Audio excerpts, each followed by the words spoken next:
All right. Another Saturday night. Another Saturday night. Shoot the breeze. Okay, I can hear my sounds coming through. I'm a little bit late. The reason for that is because I've been waiting for a delivery, and these guys have been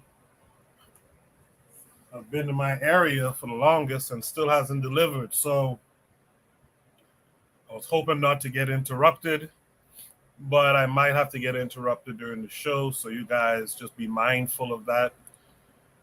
You know the deal. I like to hop on early so I can give you a preview of the things to come tonight in our discussions. We're going to talk about Mizzy. I saw some posts about it. I never clicked on it because it just looks like foolishness. But we talk about this kid, Mizzy, and some stuff he did, and the police involvement, all that stuff. We're going to look at one of the arguments that the fatphobia camp likes to put out there. We're going to look at some videos behind that. We're going to get a little bit religious, I guess, in the sense that we have a problem here that's about Black Christians and have they fully tried the Bible's way of repentance and etc. We're going to look at another prompt about Garvey and MLK as far as being cursed and Jesus, etc.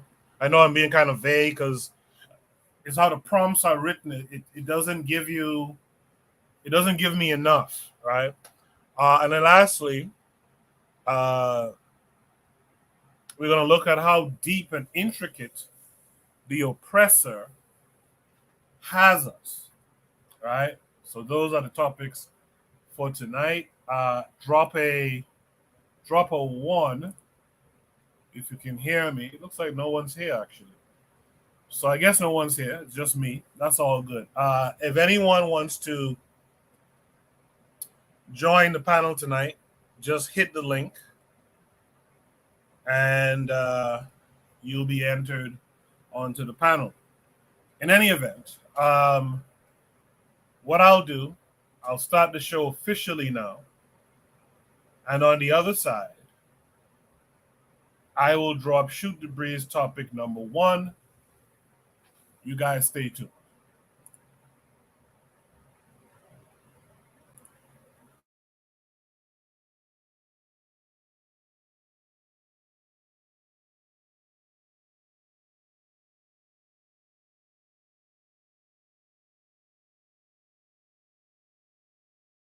You are listening to the Bitter Medicine Podcast on KWAZ Radio.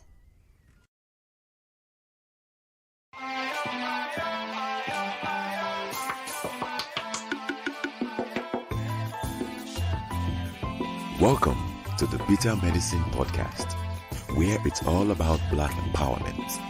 Our show focuses on Black news and entertainment, arts, science, economics, history, people, and strategies that uplift, empower, and motivate Africans within the diaspora. And now your host, whose favorite color is black, Goku.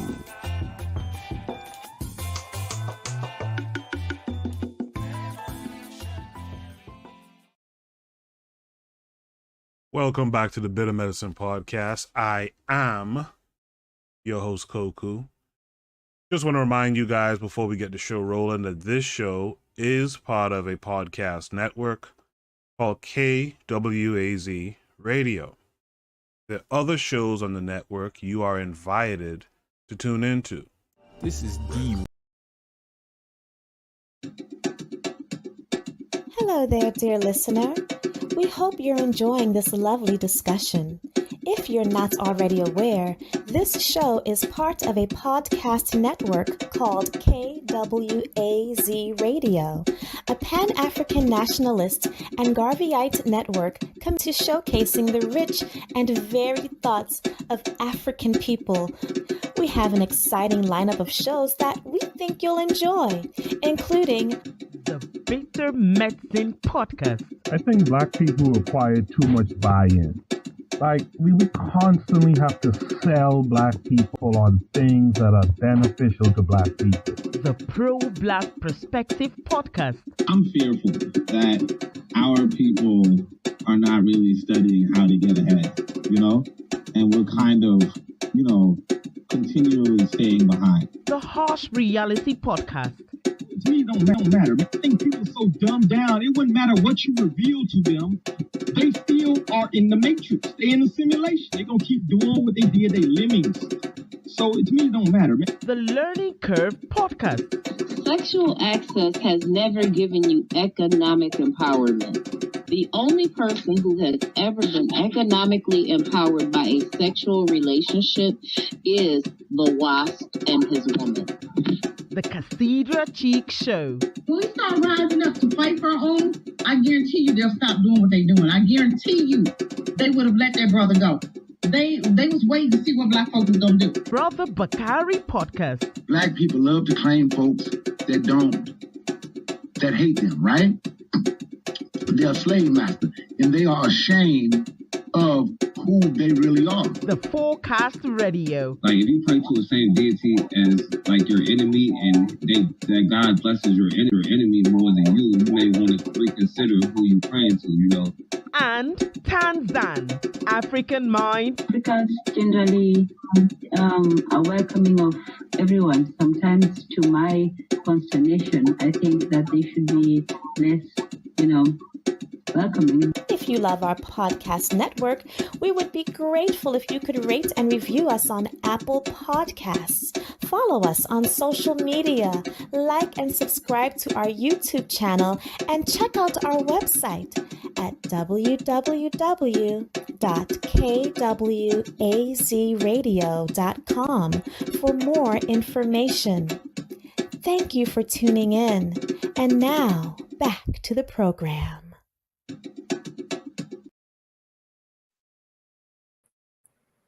Yes, indeed. Welcome back to the Bitter Medicine Podcast, Shoot the Breeze. It's Saturday night. I have a few panelists that have joined me, usual suspects. Let's welcome in Oni this week. Oni, how are you? I'm cool. Yeah. Good. Let's welcome in our boy, Buana. Buana, what say you? What's good, brother? What's good? Yes, I'm good, man. I'm good. I hope y'all brothers is doing good too, Yeah, hanging in there. Thanks for coming through. So, without further ado, hopefully more people will join us in the chat a little later on. But let's do Shoot the Breeze topic number 1 tonight. Shoot the Breeze topic number 1 says, you pro-police? What should happen to Mizzy? So this there's 2 links for this. This is the first one we're going to check out is on Twitter. And it says, you guys should be able to see this, right? Yeah. So the first link takes us to Twitter. It says, TikTok menace Mizzy has posted a TikTok video hijacking the control room of a train and messing with the safety mechanism controls. The 18-year-old TikToker has been arrested twice within the last week. The first arrest stemmed from a home invasion video he filmed, breaking into a family home and filming it for TikTok. He was then fined in court and given a 2-year criminal behavior order. Days later, he was arrested for breaching the court order. He is now being held in custody and yesterday appeared in court on 3 separate criminal charges. Source, the Daily Mail. This came with a video. We'll check it out. Hey, let me get there. Hey, let me get here. You know what I'm saying? Hey, the man in the street. We outside.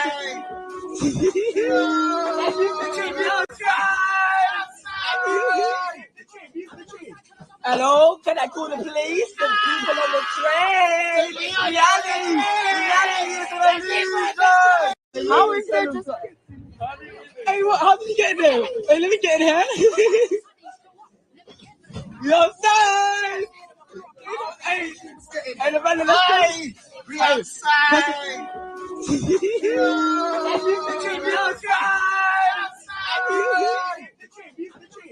Hello, can I call the police? The people on the train. Reality. How is it? Hey, what? How did you get there? Hey, let me. All right. So that was that one tweet. Let me see if there's any more to that tweet. Just a few people saying what a silly Billy and stuff like that. So let's go to the next link. By the way, you guys in the chat, let me know. Have you heard of this kid, Mizzy, before? I'm not a TikToker, so I have no idea. Let me know if you guys. Wait, did I? Oh, crap. My bad. Let me grab the proper link. Let me know if you guys in the chat know who Mizzy is, as I pull the proper link this time. This one takes us to YouTube. We'll watch, and then we'll... Wait a minute. No. This is about...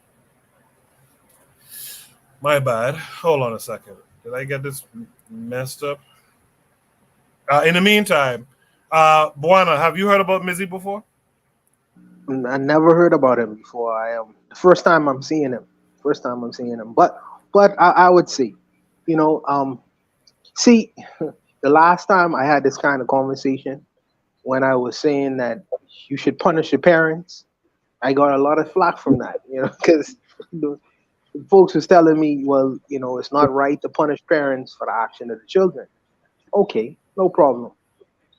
But in this instance, I'm asking, in your right mind, because obviously this young person he's not in his right mind.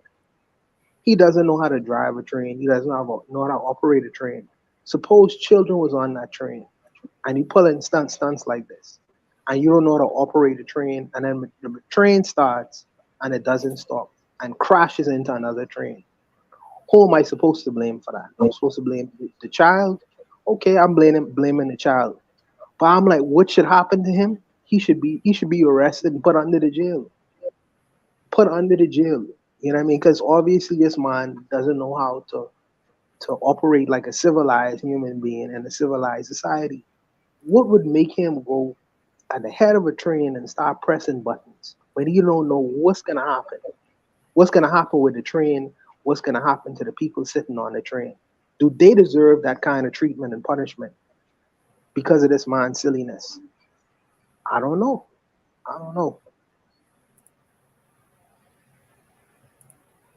All right, thanks for that, Juan. I think what was happening here is the start of the video shows Tina Turner, and I thought it was a Tina Turner video, but I guess this part might get into Mizzy here on Pairs. So let's see what this video is about. Honestly, behaving like complete morons. In California, a YouTuber and pilot faced 20 years in jail for crashing an airplane to get more subscribers. Others have jumped from city buildings, taken on wild animals, crashed cars, you name it. However mad it is, someone has tried it just for the clicks. And all in the name of becoming Insta-famous. This week, a social media prankster named Mizzy has generated headlines and abject outrage for so-called pranks, which mostly involve just terrorizing innocent bystanders. Into random houses, let's go. James. James. Hello. You got a nice dog. Big gang, whole lot of gangs. You outside. I'm perfectly fine. You're gonna die. Serious question, you're gonna die.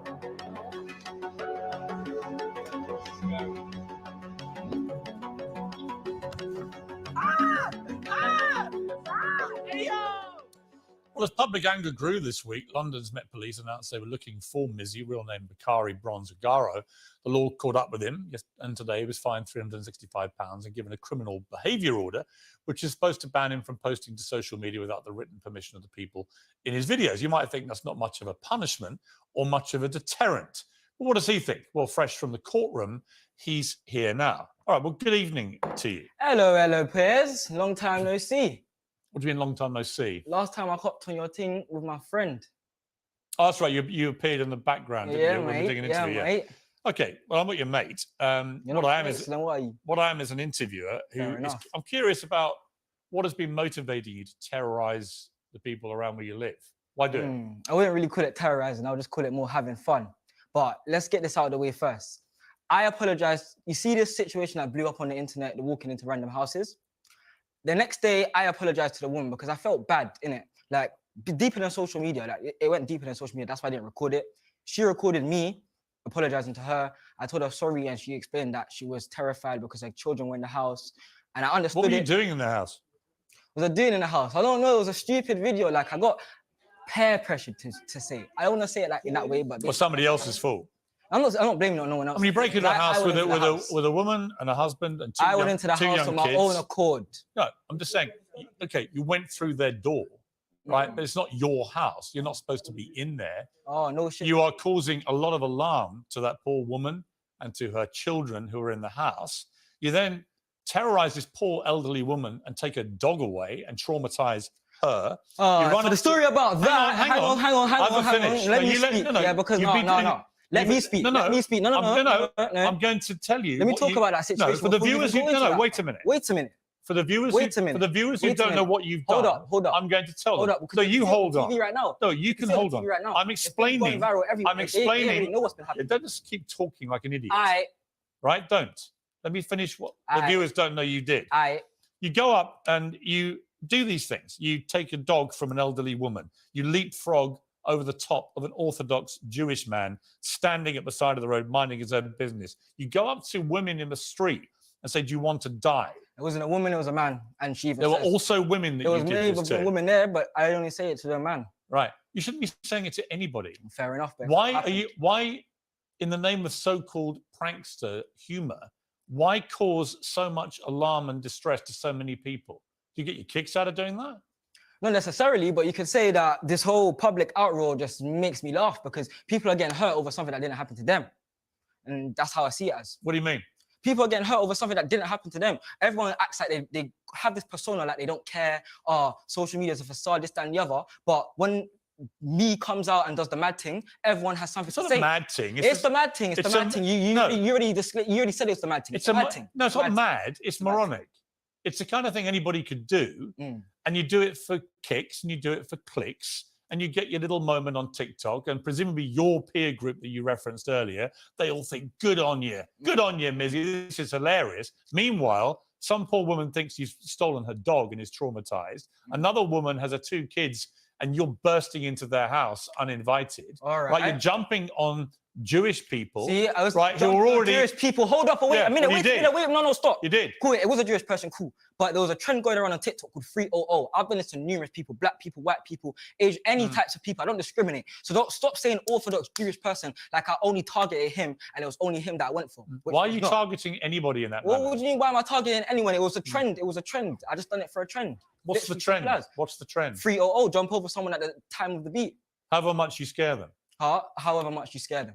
Or even if you push them into a car. No, that didn't happen though, because I saw it. Didn't happen by chance. It didn't happen, but it didn't happen. A lot of the stuff that you do could have consequences far more serious. But you don't care, do you? As long as you get a laugh. I have remorse. I have remorse for all of these things. You don't have any remorse. What do you mean I don't have any remorse? How are you trying to tell me? You have no remorse. Are you in my life? Do you live in my life? Huh?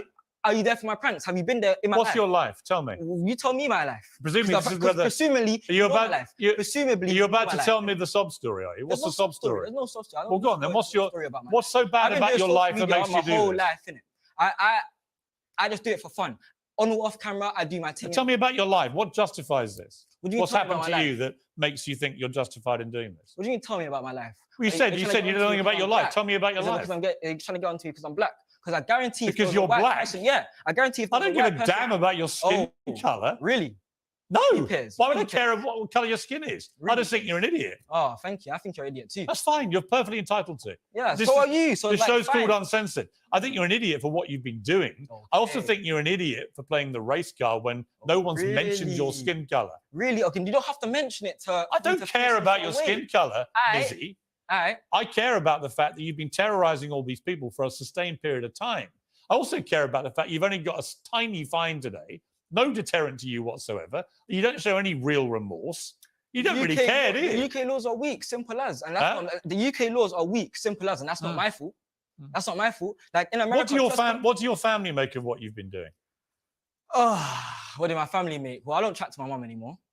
And why not? Why not? Because I just don't talk to her. It's irrelevant to you, but I just don't chat to her, innit?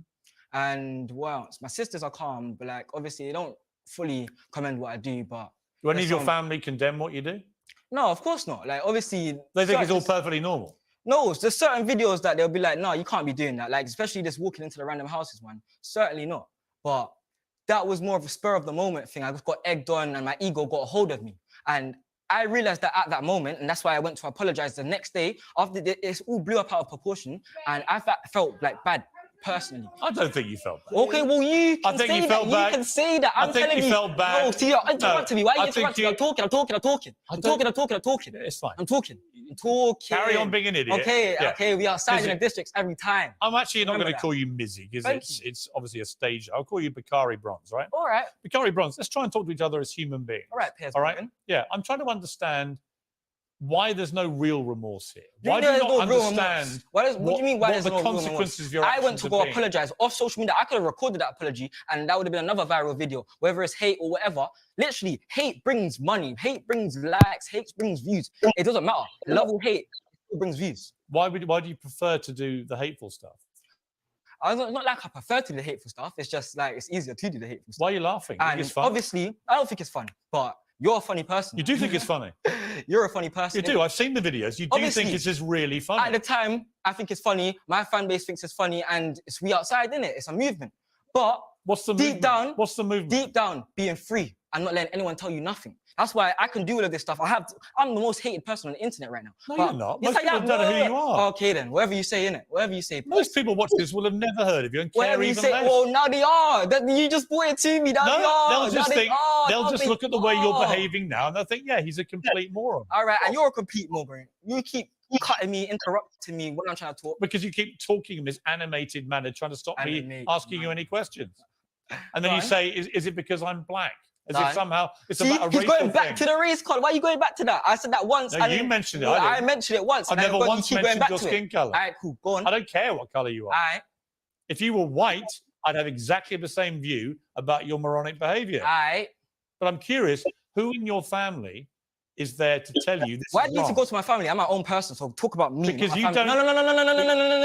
Because you don't talk about me, not my family. Yes, but here's the problem. What's the problem? You are clearly a product of your upbringing. No, I'm not. I'm my own person. I've always been my own person. You've had no one to tell you this is wrong. Of course, people have told me it's wrong. Family, friends, everyone's told me it's wrong. Who's told you it's wrong? What do you mean? My own mother told me it's wrong. There's been situations between me and my mum where right, so your mother doesn't like what you're doing. Of course, yeah. So why don't you stop doing it? Because my mother told me to stop doing something. Okay, and that's your mother. You listen to your mother. You listen to somebody else. I'm my own person. I'm legally an adult now, so I can do what I want. What are you going to do now? What am I going to do now?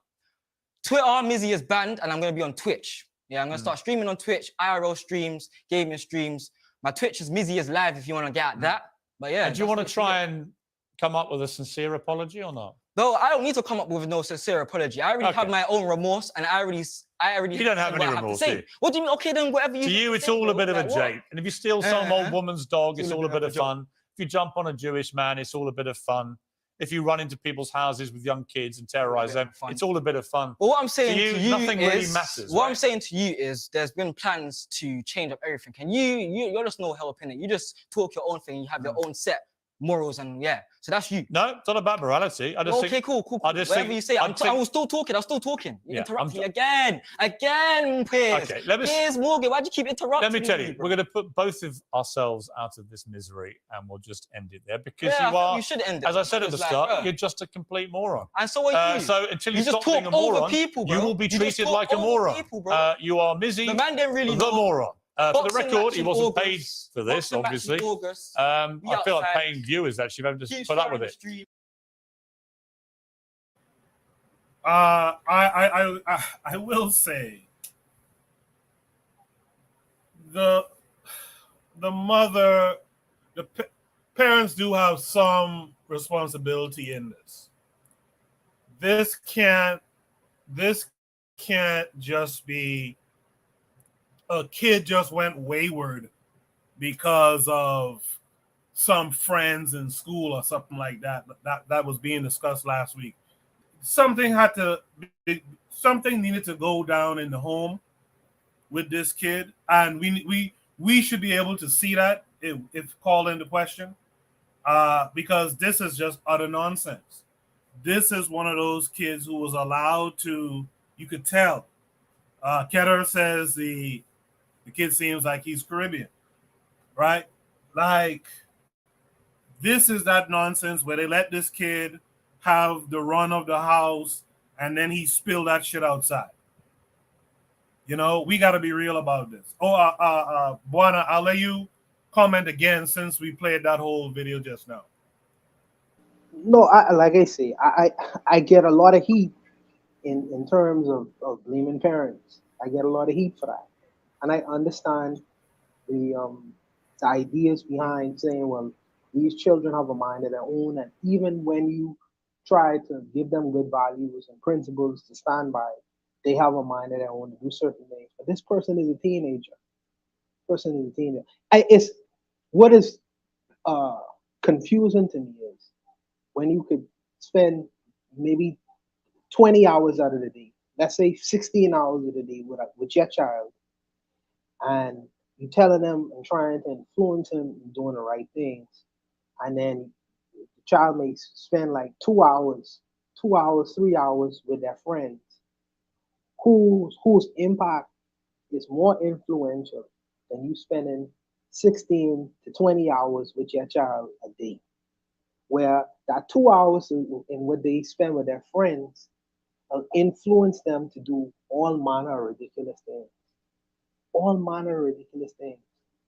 And they will forget the whole 16-hour time period you spending with them and trying to influencing them on the right ways and civilized ways in behaving in so-called civilized society. There must be something within them 16 hours that's causing that child to behave in this manner. You know what I mean? And I feel like you have to be responsible for some of that. This person is still a teenager. This person is not an adult yet. You know what I mean? So I think that parents should be held into a certain account for what they would have produced. You know what I mean? Regardless for you to tell me, well, you know, it's not just the parents, it's the child itself. The child itself is bent. Well, I think that you had some influence over what the result would have been. Because I don't understand how is it that this person in their minds, even in the so-called TikTok age, or age of information, or age of clout chasing, that this child in his mind would think it's okay to walk into a person's house with not being given permission to walk into a random person's house and tape it on film, or steal a person's dog, or go on a public train system and start pushing buttons. You know what I mean? So if he is a teenager and he can't be held in account or to be responsible for the person's actions, this person, he got what, 360 pounds, and maybe some time off, 2 years time off of doing what he did. So if he is not to be held accountable for his actions, who is? Obviously, I feel it's the people who would have been responsible for this young person, you know, at certain times in his life. I personally feel that way. I understand the other side of the conversation, but I personally think that parents should be held into account some of their children's actions. I believe that. And I could be wrong on that, but I believe that. This person, his brain ain't properly developed yet to be able to understand the gravity of some of the things he's actually doing. And I would ask, just like Piers Morgan and I ain't no fan of Piers Morgan either, by the way. Where would he have gotten these kinds of ideas? Where would he? And this is why he asking these kinds of questions. And I'm cautious because Piers Morgan, who I do think he is a racist, he is creating a narrative of this black young boogeyman in the UK. This boogeyman who is always into criminality. He's the scapegoat of that society. This is what the British do. You know what I mean? They bully for creating these little narratives. And in British society, so-called high British society, they must have their scapegoats. And in their society, the scapegoat is the black immigrant, the bad, nefarious black immigrant, or the children of the black immigrant coming from Africa or the Caribbean. So they have this boogeyman that they try to create, and he is using this young boy, as the boogeyman of their society, unfortunately. And he is gonna be the example for all black men, all black British men, when so-called white society sees a young black British man. And Piers Morgan is creating this narrative, whether this young guy knows it or not. And I just, like I say, man, you gotta be some of the things we need to do. We need to consider what is the long-term effect of our actions, what we doing in these so-called societies. But I'll leave it there. I'll leave it. I appreciate that, Buana.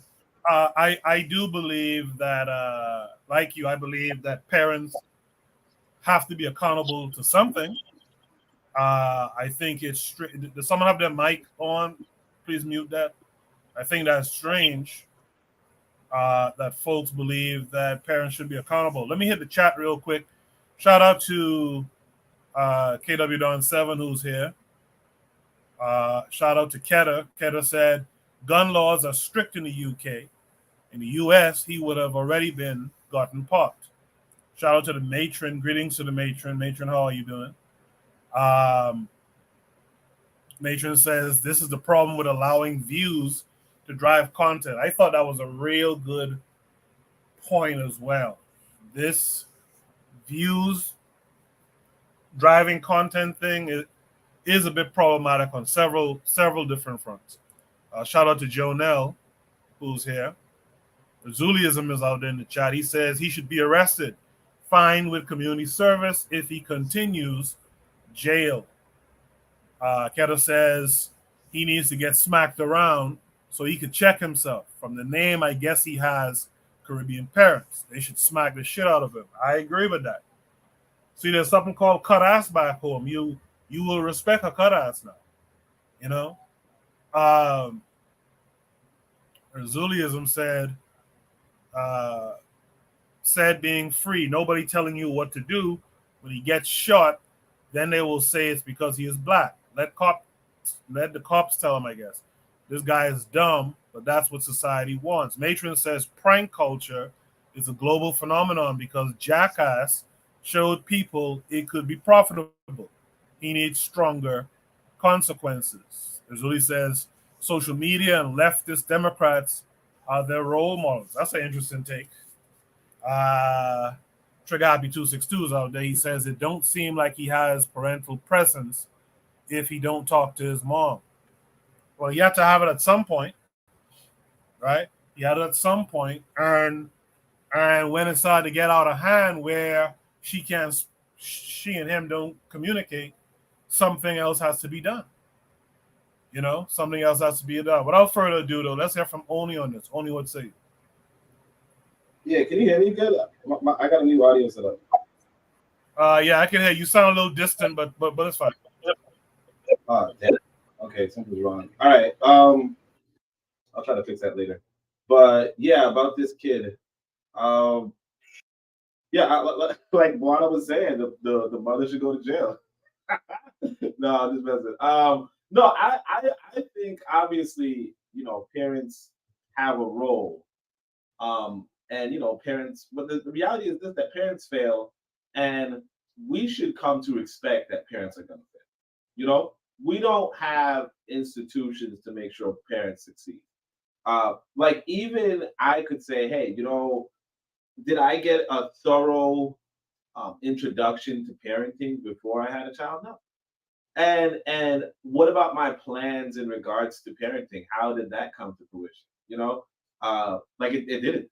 You know, uh, that's the cold reality that we live in a situation where 9 times out of 10 you're going to fail as a parent.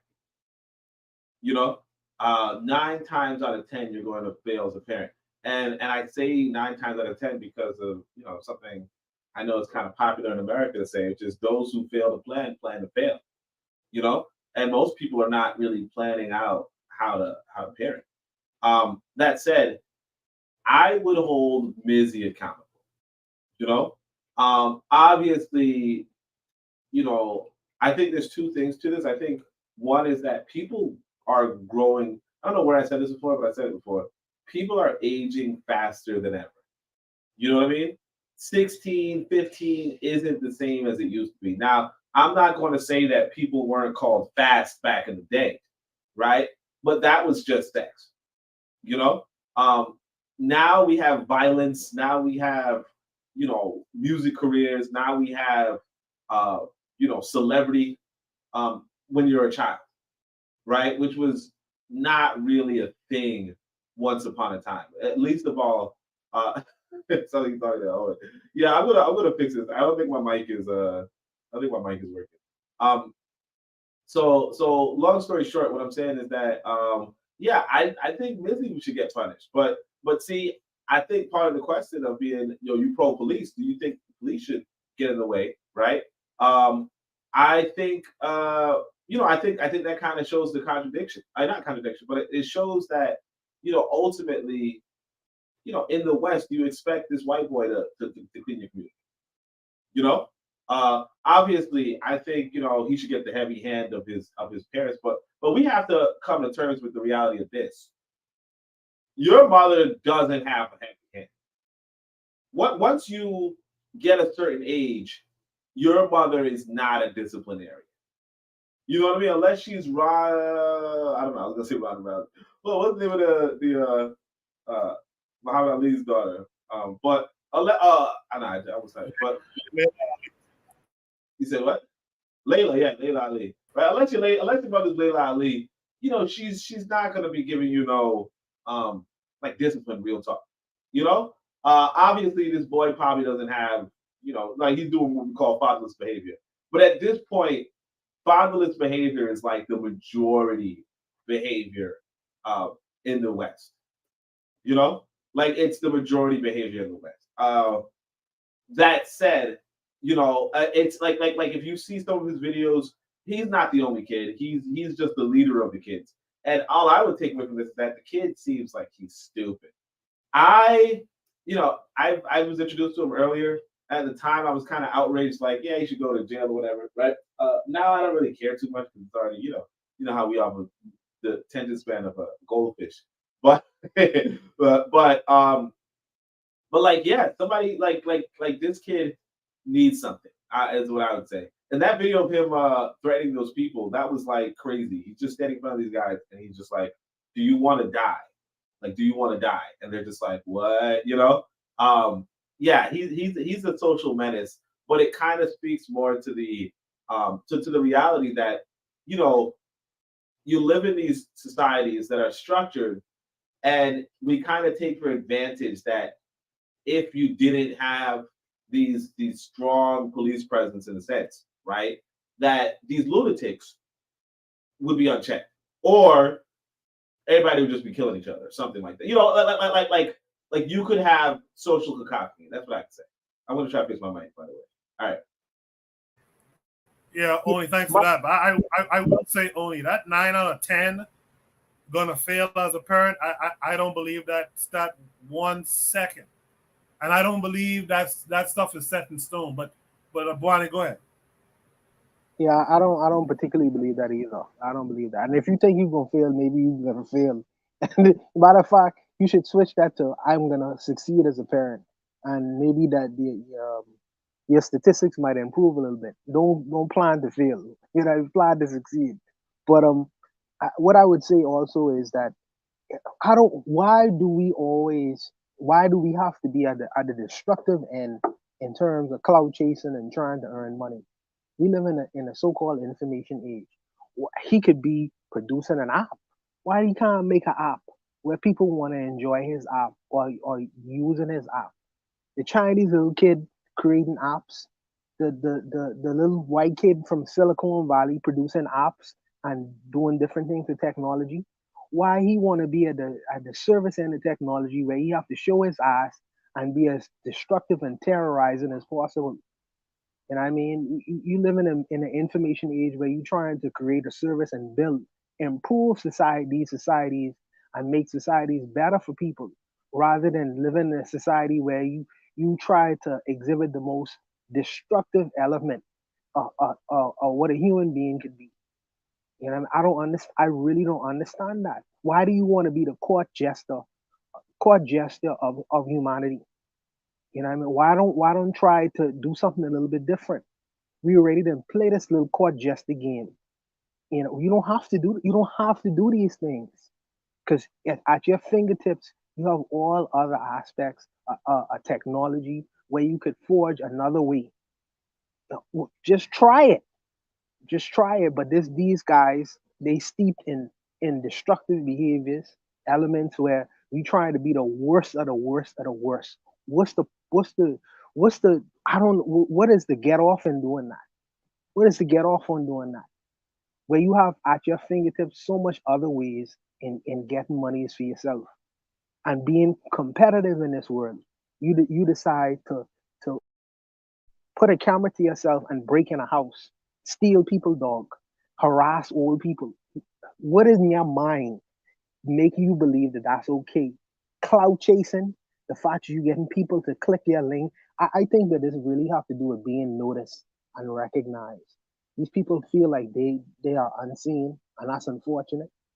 But I think that a better way of being seen is producing something that people could benefit from. I don't think that people could benefit from watching an old man getting abused, or you breaking into a train and pressing buttons where some harm could occur to you. You know what I mean? That's a jail sentence. I don't know, man. I don't know. If this is the direction our people going, I have to fight against that, because I do not agree with it, because I feel like it's an alternative way in trying to be productive rather than destructive and terrorizing towards people. I think another thing too that comes to mind for me is that it's quite possible that his ma and them was on some version of nonsense back in the day too. Because we forget that sometimes. We forget that dusty Negroes often have children with other dusty Negroes, right? And produce this type of nonsense too. So it could be something like that as well, which goes back to Oni's point about initiations and institutions. However, there is a serious problem, to echo what Buana's saying. There's a serious problem where everything we tend to do in terms of cloud chasing is low vibrational, as my boy D Webb would say. Like, why is everything so low vibrational all the time? You know, and that's something we have to really sit down and figure this shit out. Those of us who have a better understanding of what it takes in life to be great, we got to sit down and figure out how to get it across to these folks. Yo, this is low vibrational stuff. You went in someone's house and took a dog. Like, what the fuck were you like? Why would you do it? You know. Anyway, does anyone have any last thoughts on this, bro? Yeah, I do want to talk about. I did. I remember some lady I was talking to, and here's the weird thing about it, right? She had a son, right? You know, old enough to, know enough, but at the same time, she was just, like she was kind of like a bad person, let's say, right? And I think that's another thing that we kind of overlook, that, yeah, you could be a parent, you could be a bad person with a kid. You know what I mean? And it's like you might produce a bad kid that you can't control. But it's like, what can you do as a society really to prevent such a thing? I sometimes listen to some other podcasts, and they like to talk about the Claudine and the welfare situation. And what happened with the welfare situation is that sometimes the government, the American government, is demonized because they would say, hey, you know what, you can't have you can't have a man if you're receiving welfare, right? And principally, by the way, do I sound better? I can't tell. But principally, the government would say, okay, cool. So the government would say, you can't have a man in your house, right, and be on welfare, right? And a part of me, if I was looking at it from a governmental standpoint, it's kind of like welfare is proportional to how many children you have. And I mean, I was actually, let me say, I was in the grocery store. I had like about, I had maybe like 4 bags of groceries, right? The woman in front of me had a cart of, I would say, 10 or 15, maybe 12 bags of groceries, right? I couldn't afford no 12 bags of groceries. This woman walked away, swiped her card, and got that all for free from her government, or from our government, I guess, right? And so the government's just giving you free food, more or less, right? But at the same time, what the government is, what the government might say is, hey, look, you can't be living up with no man, basically giving him that free food, or having more children so that we have to pay you more money, because you might not even be a good person, you might not be a good parent, but those kids need to eat and you need to eat, right? That said, that part of the law is demonized in the Black community, saying, hey, look, why are you trying to keep men out of our household? Or why are you trying to limit our sexual activity, or why are you so on and so forth? Now, of course, the argument can be, well, you need men in the house, right?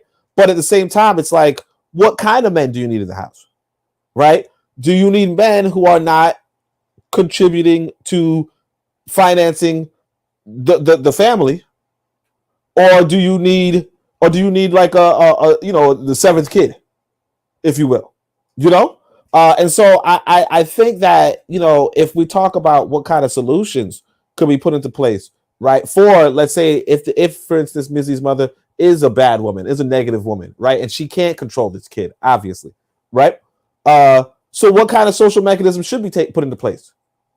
Because yeah, I would like somebody to explain what should be done, like what could be done if Mizzy's mother were a bad woman.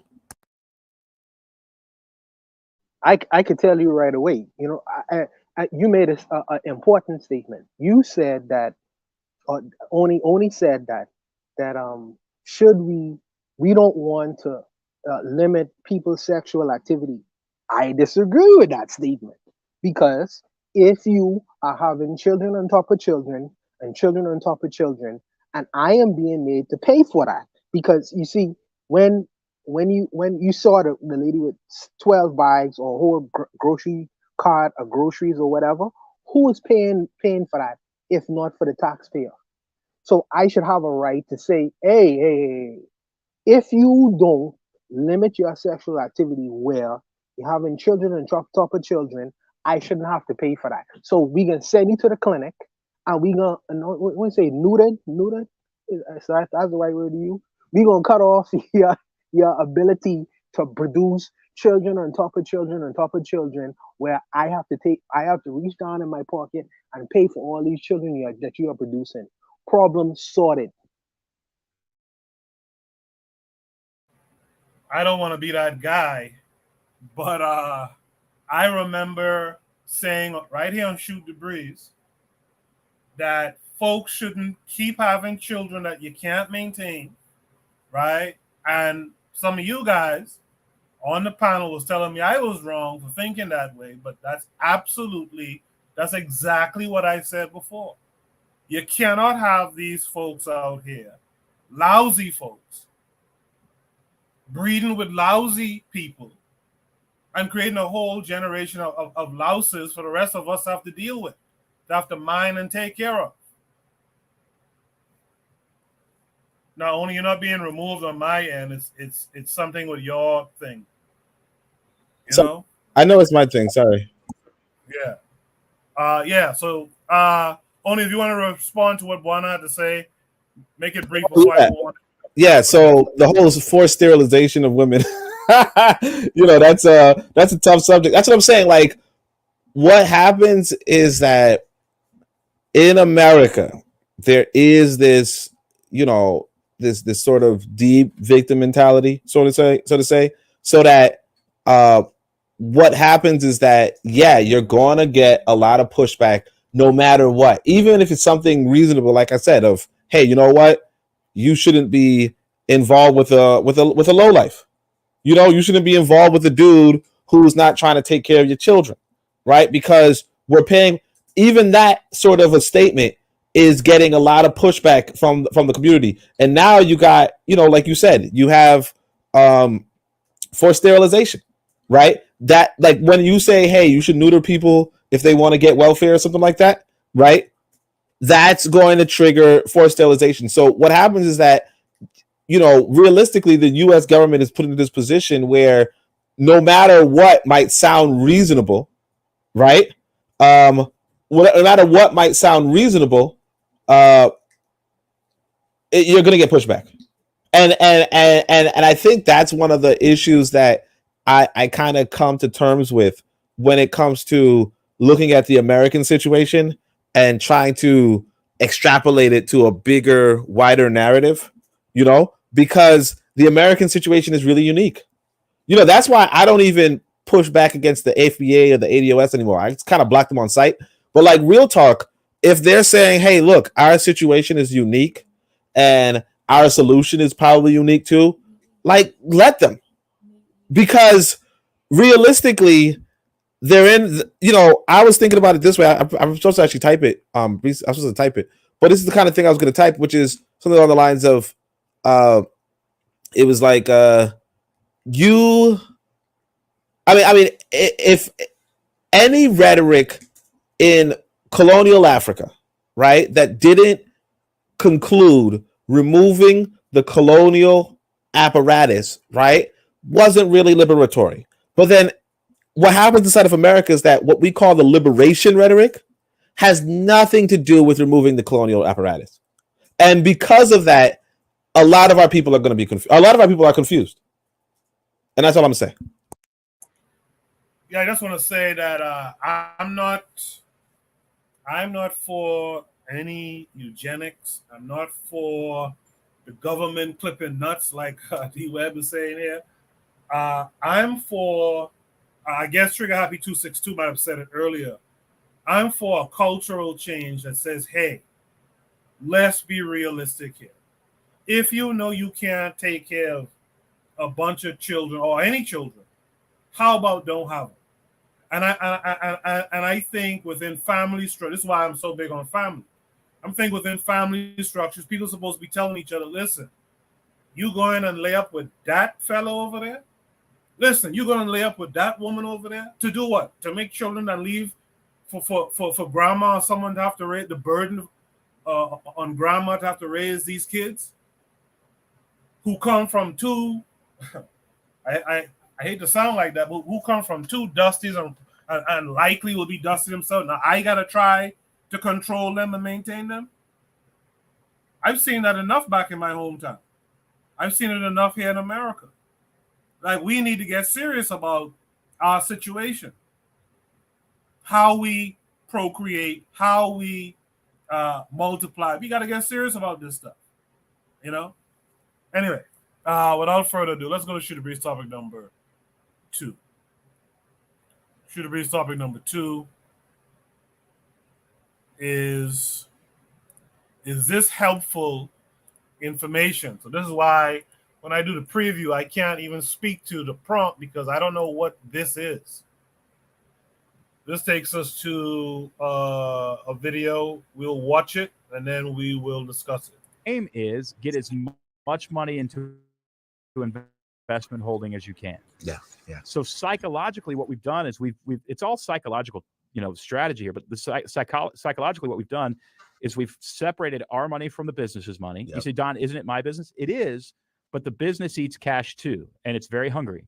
So you need to protect the business at all costs because the business is what pays you. Yes. So you've got to protect that operating expense account. You got to protect the tax account because, I have a dear friend who just called me recently and said, Don, they've shut down, the government has come in and shut down my operating expense account because she didn't pay state taxes. So the state came in and shut it down. And I said, how much money was in your tax account? She said, I didn't have one. I was just paying it out of my operating expense account. So it's very important that we separate that money. She's fine, by the way. We were able to get her through it, and she's fine. But the real key is when you ask yourself how successful is your business, I have one question for you. How much money is your investment holding account? Ooh. Because that's the real money. Yeah. Now, here's the trick. Here's what old white people know. Come on, talk to us. Talk to us. What old white people know, and more African Americans are figuring it out. And the more African Americans figure this out, the better off our overall American economy is. And that is this: investment holding. You can spend it if you want to buy a bass boat. Spend it if you want to buy a house. What I did with it is I bought a house because I knew in the luxury market in Nashville this thing is going to make a ton of money. But now that the house is paid off, what I do with that is I put it into stocks. I put it into equity in other small businesses. I put it into products, if you will, CDs, treasury bonds, stocks. I put it into products that make me money without me having to work. Does that make sense? Yes. Yeah. So you want, even if it's $50, go buy a treasury bond. Come on. And just get that money away from you. Now, here's what happens. You make an extremely conservative 5% on the money you invest. I probably make 8 to 10, and I'm not an investor, so there's other people making a lot more. Yeah. But you make at least 5%. So if you put $100,000 into investments, it is making you $5,000 a year. Yeah. Now, at the end of a year, you got 105. At the end of the next year, you got about 111. Yep. So on and so on. So we all know the power of compound interest. So I have a group of interns that all just graduated from Tennessee State. And we're sitting around the conference table, and I said to them, look, you're driving down the street, your car, you're about to throw a rod in that engine. It's gone. These kids are, they're just barely out of college. And I said, you see a Toyota 4Runner, and it's $10,000. How much does that truck cost? And they looked at me like, didn't you just say it cost $10,000? I'm like, how much does it cost? They said $10,000. I said, wrong. Because in order to get that $10,000 as an entrepreneur, you had to put $10,000 into taxes. Ooh. So you had to earn $20,000 to get that $10,000 truck. And I said, how much does it cost? And they said, 20 grand. I said, wrong. Let's say you took that $10,000 and you put it into investments. Well, you're going to get 5% on that investment, which means in 20 years, that $10,000 turns into $20,000. So the opportunity cost on your truck is $10,000 extra, meaning 20 years from now, that Toyota 4Runner is going to cost you $30,000. Take an Uber. Now, here's what really blew their minds is that let's say that you keep doing this, and I know everybody listening is like, this dude is talking about money. You have no idea how much money you were going to have 24 months from now. You really don't know. Right. And you might have to manage it. And I would say just be prepared. And if you can manage the small money this way, then when it gets big, you start rolling in it, right? Yeah. So what happens is somebody like Warren Buffett, let's say he's got $100 billion in investments. He has actually more than that. Yeah. But let's say he's got $100 billion. How do the 1% of the 1% get this money and create this wealth disparity in our country? And there's a massive wealth disparity. And by the way, it's a problem. Mm-hmm. But how does it happen? Well, if he's got $100 billion in his investment that he took out of his investment holding and put it into stocks and all that kind of stuff, he's making $5 billion a year to do nothing. To do nothing. Now, $5 billion a year is what he's making. Now you say, well, Don, why doesn't he take it out? Well, here's why he doesn't take it out. He doesn't take it out for two reasons. One, if he takes money out of the market, he has to pay taxes. So you and I pay taxes on what we make. Mm-hmm. Warren Buffett only pays taxes on what he spends. The tax code is not fair in the sense that if you make money off money, you don't pay taxes on it. But if you make money off work, you do. Isn't that horrible? Now you say, well, why is the government doing that? Well, the government does that because the billions that he has in the market are actually capital that corporations can use to create jobs. Facts. Now, what Warren Buffett does, let's say he wants $100 million. Now, if he takes $100 million out of his stock portfolio, two things happen. One is he signals to all the other people who have invested in his company that he doesn't believe in his company. Mm-hmm. He's taking money out. And then they start taking money out, and then his company implodes. So now he's invested. He's incentivized to leave it in the market, right? And what does it do in the market? It creates compound interest, and he just gets richer and richer. Yeah. Not only that, if he takes $100 million out, he has to give $20 million to the government. Yep. So what he does is he goes down to the bank, and he says, "Look, I've got $100 billion right over there. See it?" And they're like, "Yeah, we see it." And he says, "Can I borrow $100 million against that $100 billion?" And they say, "Heck yeah." Like, you're good for it. And then he pays 4% interest on the $100 million that he borrowed instead of 20% tax on the $100 million he took out. That's just a whole. So he is literally, these people are not evil. They're literally just like going, you don't have to be smart to figure that out. You're just like, well, wait a second. If I pull that out, I pay 20 million. If I pull this out, I pay like what, $8,000? And they're like, yeah, well, then I'm going to pull this out for $8,000. So we do have to figure out as a country how to incentivize really wealthy people into what I would do is I'd create an SBA, a Small Business Association fund. And what I would do is I'd guarantee 5% interest if Warren Buffett puts his money in this fund. So now we're competing with the stock market, but small business owners would have access to his capital and he would not be charged any taxes on that capital. In fact, he'd make money on it. Then the rest of us would be able to get to that money, right? But Warren Buffett is not a bad guy. He's just a guy going, look, don't call me bad because I'm rich. All I'm doing is like not doing anything with my money. Literally, that's all I'm doing is not doing anything with it like we should all be doing. So what I love doing, and this book talks about it, is if the rest of us can learn how to do that, which they don't teach in school. Yeah. If entrepreneurs can learn how to do that, then you and I can start rolling in millions too. It's really fun, Anthony. If you get into it, it's really, really fun. But the key is, though, you've got to build a business that will make enough money so that when you check your investment holding account, it's going up. And then you can go find those products, those financial products that you can buy to make money without work. So I have 4. I did not have the investment holding account, and I'll be honest on my own show. Well, the investment holding it's a temporary account, right? Like you're putting money in it, and when you go, and you're going to have to choose. Like, do you want to put the $50,000 into the stock market, or do you want to say, wait a second, if that gets to 250, I might be able to buy equity in somebody else's small business, or I might be able to buy a duplex, or whatever. You kind of play that game with it, but the money doesn't stay in investment holding because cash in the bank is not making you enough money to compete with inflation. So, that money, you do what you want with, but ultimately at the end of the day, and I mean, at the end of a very short period of time, you end up having a portfolio that is, making you money without, and then as long as you're working and making money and getting your salary and living off that salary, you are getting rich. Yes, sir. So what I say is, don't buy the bass boat or the albino tiger or the parakeet that can say cuss languages in foreign language. Don't buy that with the money you make. Buy it with the money your investments make. Good. So buy toys and have fun and go on that culinary vacation in Italy where you're eating your way across whatever.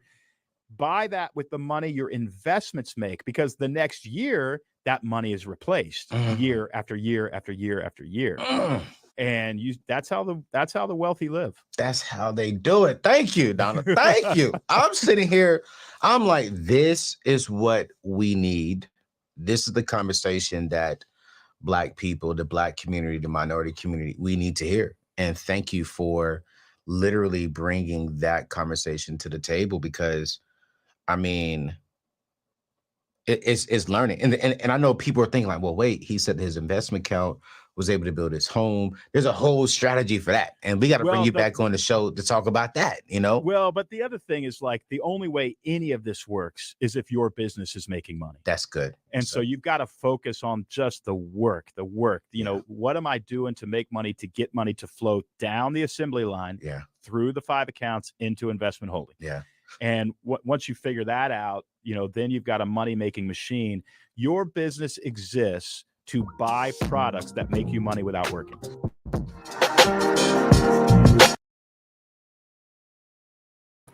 You peep what the white boy did at the end there? He let you know, if you ain't making money, your business ain't making money, all this shit I've been talking about for the last 10 minutes doesn't even matter. Right? And anyway, Buana, you're a money type guy. What did you pick up? Did it make sense to you? Yeah, it made sense to me. But what it would made more sense to me is the comment section. And I was reading the comment section, and I got a few things from the comment section that I actually agree with. When Harsh Reality talks about David Ramsey and Robert Kiyosaki, this is base level. If you don't know who these guys are, you need to see. The whole world want to be rich, but they don't want to study what the rich do. You know, they want to invest in what the rich do to become rich. They just want it to like magically happen, magically appear. And I feel in my mind, if you want to perfect anything, you have to invest some time in the thing that you want to perfect and be good at. So my suggestion is for people who, if you want to be a basketball player, you must invest time in playing basketball. You know what I mean? You have to go practice. Go play basketball for an hour a day. You want to eventually become good at it. If you want to be a baseball player, you have to invest in baseball. You have to go out to the baseball rink and invest in and spending time and learning how to hold the bat, how to throw the bat, how to do all the things. And if you want to become a money person, or if you want to be able to be good with money, you have to invest time in being good with money. There are books out here, there are seminars, there are YouTube videos, courses, all manner of different things. 30 minutes to an hour a day.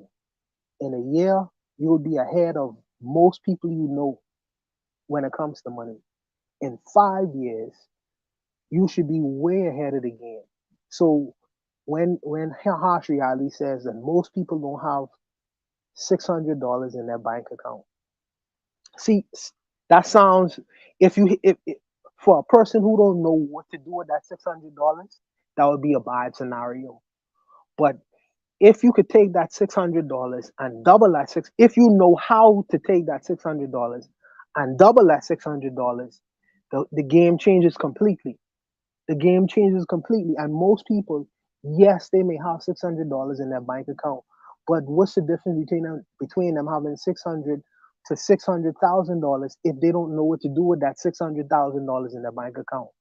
I think that's the problem. Most people may have less than $600 in a bank account, but they don't know what to do with it.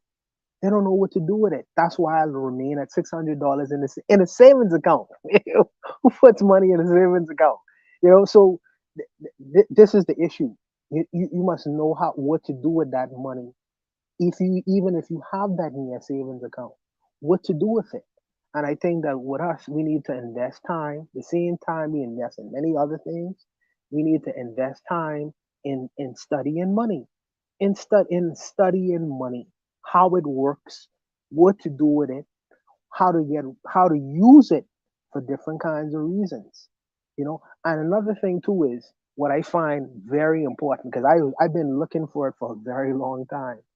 These rich men don't never talk about tax havens. They don't talk about how to get around paying taxes. They never talk about that in these so-called YouTube streets.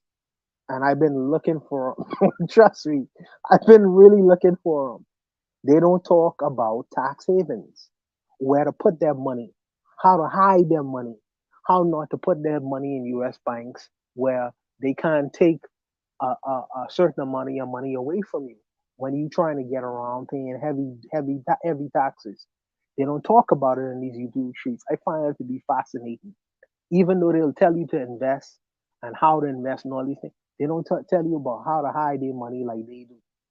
I guess that's for the special class. Needless to say, I think some of the things he had to say was, these are recognizable things that I know. And it's nothing different from what the Kiyosaki's of the world talk about, and what the Ramses of the world talk about all the time.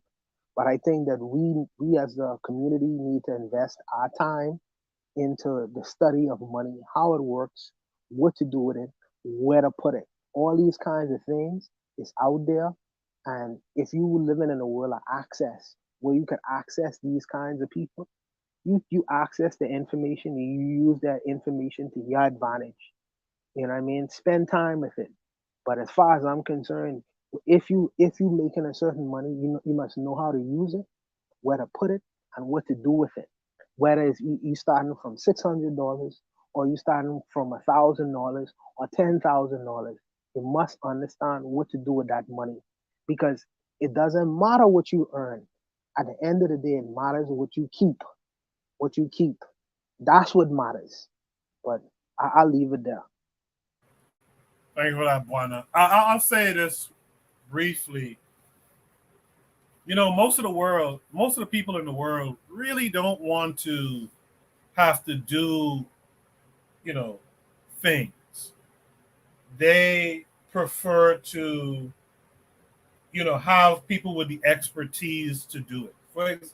For example, like here in America, if you have a 401k or 401a or what have you, one of those retirement plans, those things are tied to the stock market, and the way it's done, it's kind of done for you. They sell you, they give you a mix of mutual funds and stocks, and depending on how risk averse you are, they'll change the percentages and stuff like that. That's kind of what most people, the average person who would have 600 in their savings account, like Webb is saying, to save in case something happens to their car, one of their kids gets sick or something like that. Most people would prefer someone with the expertise to kind of control that. And if you look at history, if you look at these white folks, a lot of times that's what they do. There's a guy. This is who Bernie Madoff was, right? The problem is you have some of these people like Bernie Madoff around. One of the things I would have hoped black folks would have gotten some responsible, caring, I guess you could say, kind of a weird thing to say, but caring kind of black folks with the expertise to set up these funds where black folks could put some money into it, builds the fund. They do the, kind of the mutual fund type of thing. They do the investing based on the community's, risk aversion or not. And then let folks kind of benefit from that. Of course, with them getting a fee for their work. I would have hoped someone would have done that by now, because clearly, most black folks don't want to do this thing themselves. All this research and this, that, and the other, all of this conversation that's going over most people's head. Like, where are our folks who have that discipline, who can come through and kind of be the caretakers of these types of funds? But that's just my thought. Only would say.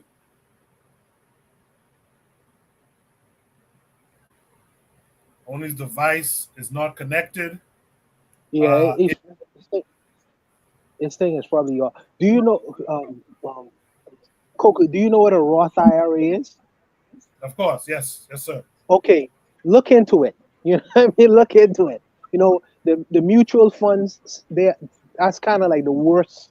It's kind of like the worst investment you could get into. The 401k, they kind of like the worst things you could put your money into. And um, there's a book by what's this guy name now? Oh goodness, man. He made his book called The Money. Oh goodness, I can't remember his name now. Tony Robbins. Tony Robbins made this book called Money Mastery, the Money something. But he goes over in detail of why 401ks are not the best, or mutual funds. He explained it in detail. It's a big book. And like I say, man, for people who are interested in money, people who are interested in money, the information is there. It's there. You know what I mean? It's like, I understand we want our people to live well and live good, but you got to do some work too. You can't just expect me to put the spoon to your mouth and feed you. You have to do some work too. You have to do a little bit of cooking too. You know what I mean? You can't even in the most fair seeming individual or person, you have to do some work and bring something to the table as well, even if it's your time and investment in trying to learn how these financial animals work. Because Buana, if you go ahead, brother. Buana, you could like trigger. When I was saying what I was saying just now, the example I meant to give was exactly what Trigger Happy is saying here in the chat. You give your money. I pay you, right? I pay in addition to what I'm investing, I pay you to invest this money in the best way for a return. Again, that's what these white folks be doing. This is how Madoff made off, right? Because a bunch of white folks was giving them their money to manage it for them. Now, he did his bullshit, right? So he's kind of a bad example in a sense. But what I'm trying to say is, where are our folks? This is what Garvey them was trying to do. Where are our folks who say, okay, we're going to develop these industries. We need you folks to fund it. And there will be a return on your investment, right, to enrich the community. I think we have to start thinking that way. I think we got to stop thinking. I hear you. Pardon me? No, I hear you, brother. I hear you, man. I hear you. Boy, let me tell you, boy, Koku, if you lose any of these, see, the truth is, with people like Bernie Madoff, right? He understood the people who invested with Bernie Madoff, even though he was a criminal, people understood that with some of their investments, they gain very much and they lose too. And they have to accept that, hey, you giving me your money, but the markets might not go your way all the time. Now, how I do my investing might go your way 50% of the time, but it ain't gonna go your way 100% of the time. Now, if you lose black people money, that temperament may be completely different from what you suggesting to me right now in the show. I'm telling you, brother. I'm telling you, man. Black people ain't easy, especially if they ain't winning 100% of the time. They ain't easy at all. I'm telling you. But I'll leave it. I feel you on that, but you're gonna have to cull that herd. You're gonna have to say, listen, it's about, you're talking about financial literacy. Well, give them financial literacy. Let them know that, you won't always get the maximum return on your investment. Sometimes, because that's one of the things you see right now with black folks in the stock market. Black folks be looking at the stock market, and, if they buy a couple stocks and something, they're looking at that shit every day. But that's not how it works. How it works is long term. So that's how you have to. It's the same thing that they're going to go and learn on their own, that the market works over time, that investment works over time. So you might as well, set up the system that I'm talking about, that Keter is talking about, right? That Trigger Happy is talking about, where, people invest and you give them the understanding like, it doesn't always come back at 10%. Sometimes it's 4%. Et cetera, et cetera. And those who have, it's the same thing. Those who have risk aversion, well, then you guys stay out. Call the herd. Only's back. Go ahead. Yeah. Well, that's the thing, though. Oh, sorry. What you saying? No, I would say this for people who are risk averse and people who don't want to lose, and at any instance, I would say invest in like local bonds, like whatever, like major thing, like if they building a road or whatever, and the state may need money, buy and risk, invest in bonds and things like that, local for your local area and stuff like that. Invest in those kinds of things where you know you're gonna never lose your money. You're gonna always get your money back with a little certain percent of the interest. These things are less risk averse than you investing in certain corporations and doing things like that. So if you're a conservative person, invest in your local community, your local area, and things like that, where you don't have to play that kind of game, But that's all I wanted to say. Well, I'll say this. Well, that's what I'm saying. So, my experience with the market is that the market goes down, and it goes down hard. It's not like that's not a like the idea that black people, like a lot of black people can, take that L. But a lot of people that can take that L are rich. A lot of people that can take that L are rich. They don't just have $600 in their bank account. They have $600,000 in their bank account. And when they take an L, they're losing $300,000. But it's like, okay, all right. You know what I mean? You have $600 in your bank and then you lose $300. It's like, yeah, okay, I'm fucked. You know what I'm saying? You know what I mean? Like, and so I think that's one of the other issues to it.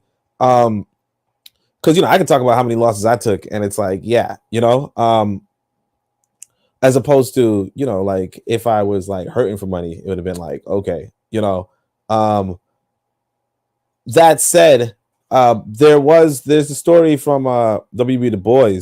So he's considered one of the first sociologists, black or white. But W.B. Du Bois writes about the Freedmen Bank and how black folk used to save their money in the Freedmen Bank, and African Americans used to save their money in the Freedmen Bank, and then the bank just crashed, and they lost all their money. And W. Du Bois is saying that because of that instance, black folk in America don't even hold on to their money anymore. Now, obviously, I think that's bullshit.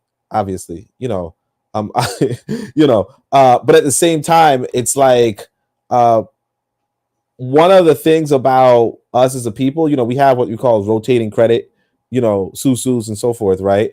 A lot of times, somebody you trust with your money runs away with it, and maybe not all the time, but enough times to where it's like, are you going to just trust somebody with your money? And when we talk about money, we're not talking about, oh, here's $600, right? We're talking about here's $10,000, here's $20,000. I want you to invest this, and I want you to bring, like you said, 10% return, right? Then, because like you could go back to the crypto hype, for instance. People would say, hey, this thing is gonna Bitcoin is gonna be worth $100,000 by the end of this year. You know what I mean? Bitcoin is gonna be $200,000 by the end of 2 years, right? And now it's sitting at a nice 25,000, right? And that might sound good, that might sound bad, but the reality is this: if you bought it at 50,000, right, you're down half of what you invested, right? And of course, if you invested in $10,000 or $20,000, you're down 10,000 grand, and it becomes, and like again, like a white person could be like, okay, I'm down 10,000. I took a risk, that's fine, right? A lot of black folk, it's not cool. You know what I mean? It's just not cool. So there is. I think that we should have black people in these markets, but the reality is that because they're unreliable, I think what the white guy said at the end, which was have a successful business, I think that really is the key strategy that a lot of us are missing out on. A lot of us are jumping into these because the thing about what these white people are doing, or what this white guy did, was that he has a successful business, right? And now if you have a successful business, if I was selling a lot of books, I could take my book money and put it in bonds, in stocks, right? And that's kind of the plan. Maybe I should, I need to get something that really hits the market and hits the market running. That's the plan, right? But a lot of us don't have that. What we have is, I want to get rich quick, right? I want to get rich by, I'm going to put, I got $600. I'm going to get rich someday. You're not. You know what I mean? Like, you're not going to get rich from $600. Unless you're like incredibly lucky. You know what I mean? But the reality is that you're not. So you know, that's really what I would say about that. You know, that's it. Yeah. I appreciate that, Oni. If there's no last thought, Yeah, I wanted to respond to something. Harsh reality talk about day trading. I used to be a day trader. Okay, the taxes is kill you on day trading. They kills you on day trading. As far as not being rich on $600 or whatever, I would tell people to invest in things like options. Options trading is something that's good. You know, sometimes it could assist a whole lot with day trading. Well, not day trading, just options is a good facilitator in getting money. But for me, day trading, taxes it's kill you. It's kill you. But that's a whole nother matter. I just leave it there. I appreciate that, Buana. Let's go to Shoot the Breeze topic number 3. Nice commentary in the chat. Thank you guys. KW Don 7 is still here. He mentioned Jay Morrison. You see, that's the thing. We tend to trust a grifter. You know, people who sound good, but I'm talking about real, like what Trigger Happy said earlier. I'm talking about the real people who are serious about their race. You know, real race first type people. You know, that's what I'm talking about. There should be a group of folks like that. Communities, black communities could look to and ask them, hey, you know, again, it's similar to what Garvey and them was doing, you know. But anyway, KW Don says black folk need more publicly traded companies. I agree with that too. I agree with that. In fact, I agree with that a whole bunch, actually. Should be something. Number 3 says, one argument from the fatphobia camp. Hold on. One argument from the fatphobia camp is that one can be fat and healthy, and this is typically determined by genetics. How true is this? And do you agree? This came with a link. This came with 2 links, actually. So let me get the first one. It looks like it's taking us to Twitter.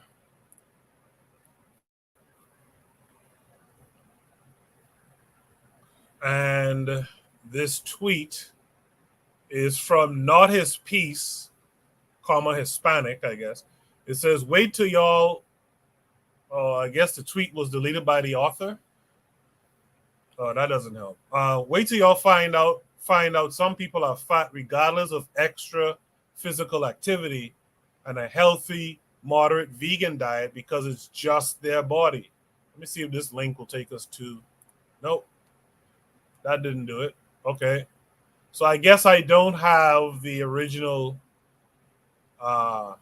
tweet here. Well, some of the comments says, this just confirms my decision to block blue checks on site. The person responds, absolutely a plan. So I'm going to have to ask Trigger Happy 262 in the chat. What did the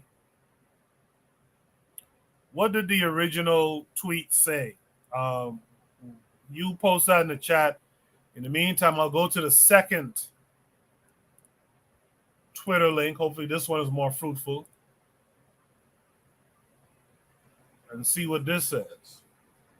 So this is from Nia's looking for a full-time VC job. It says, I ran an academic search on @perplexity_AI, and this is what I found. It is possible to be healthy and fat. It is also possible to lose weight with diet and exercise. However, genes affect how easy or hard weight loss will be. So let's see what these screen captures are about.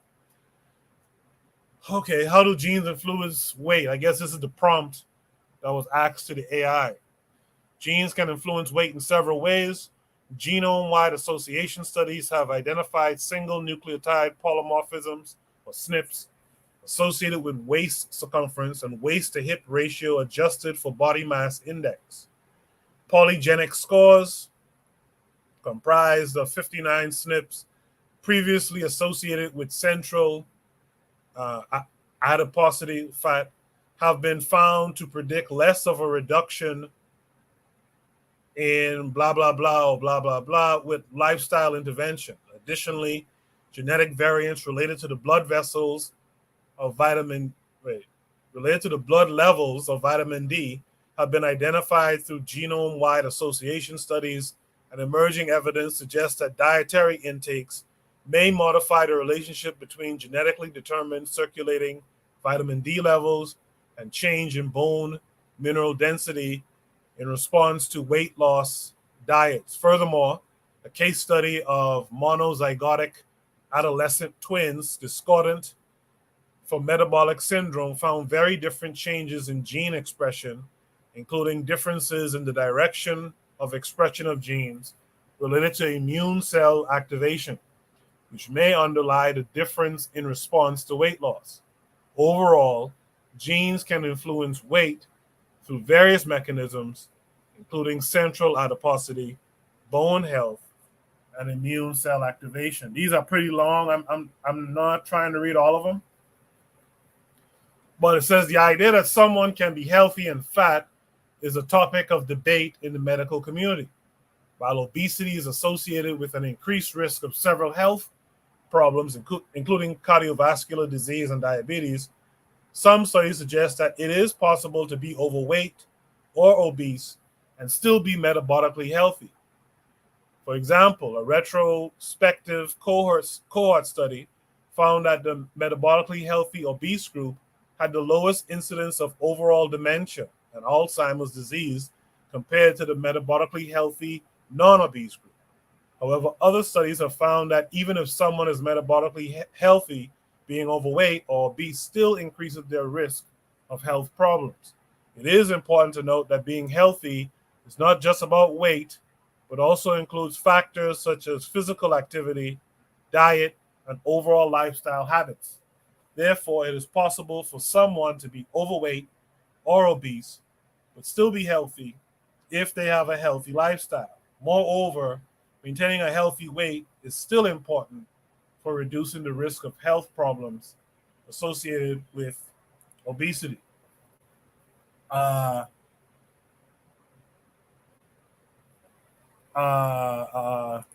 me see if Trigger responded in the chat.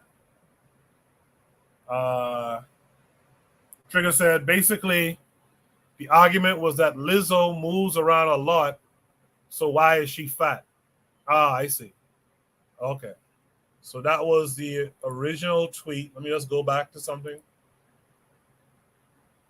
So the original response to the missing tweet was, wait till y'all find out some people are fat regardless of extra physical activity and a healthy, moderate vegan diet because it's just their body. Okay, so now I get the context better. I'm sure you guys get it better too. Pro Black Perspective says only Buana cares about fat people. This got to be his prompt. Nah, it was actually Trigger who posted it. With that said, Shooter Breeze topic number 3 is one argument from the fatphobia camp is that one can be fat and healthy, and this is typically determined by genetics. How true is this, and do you agree?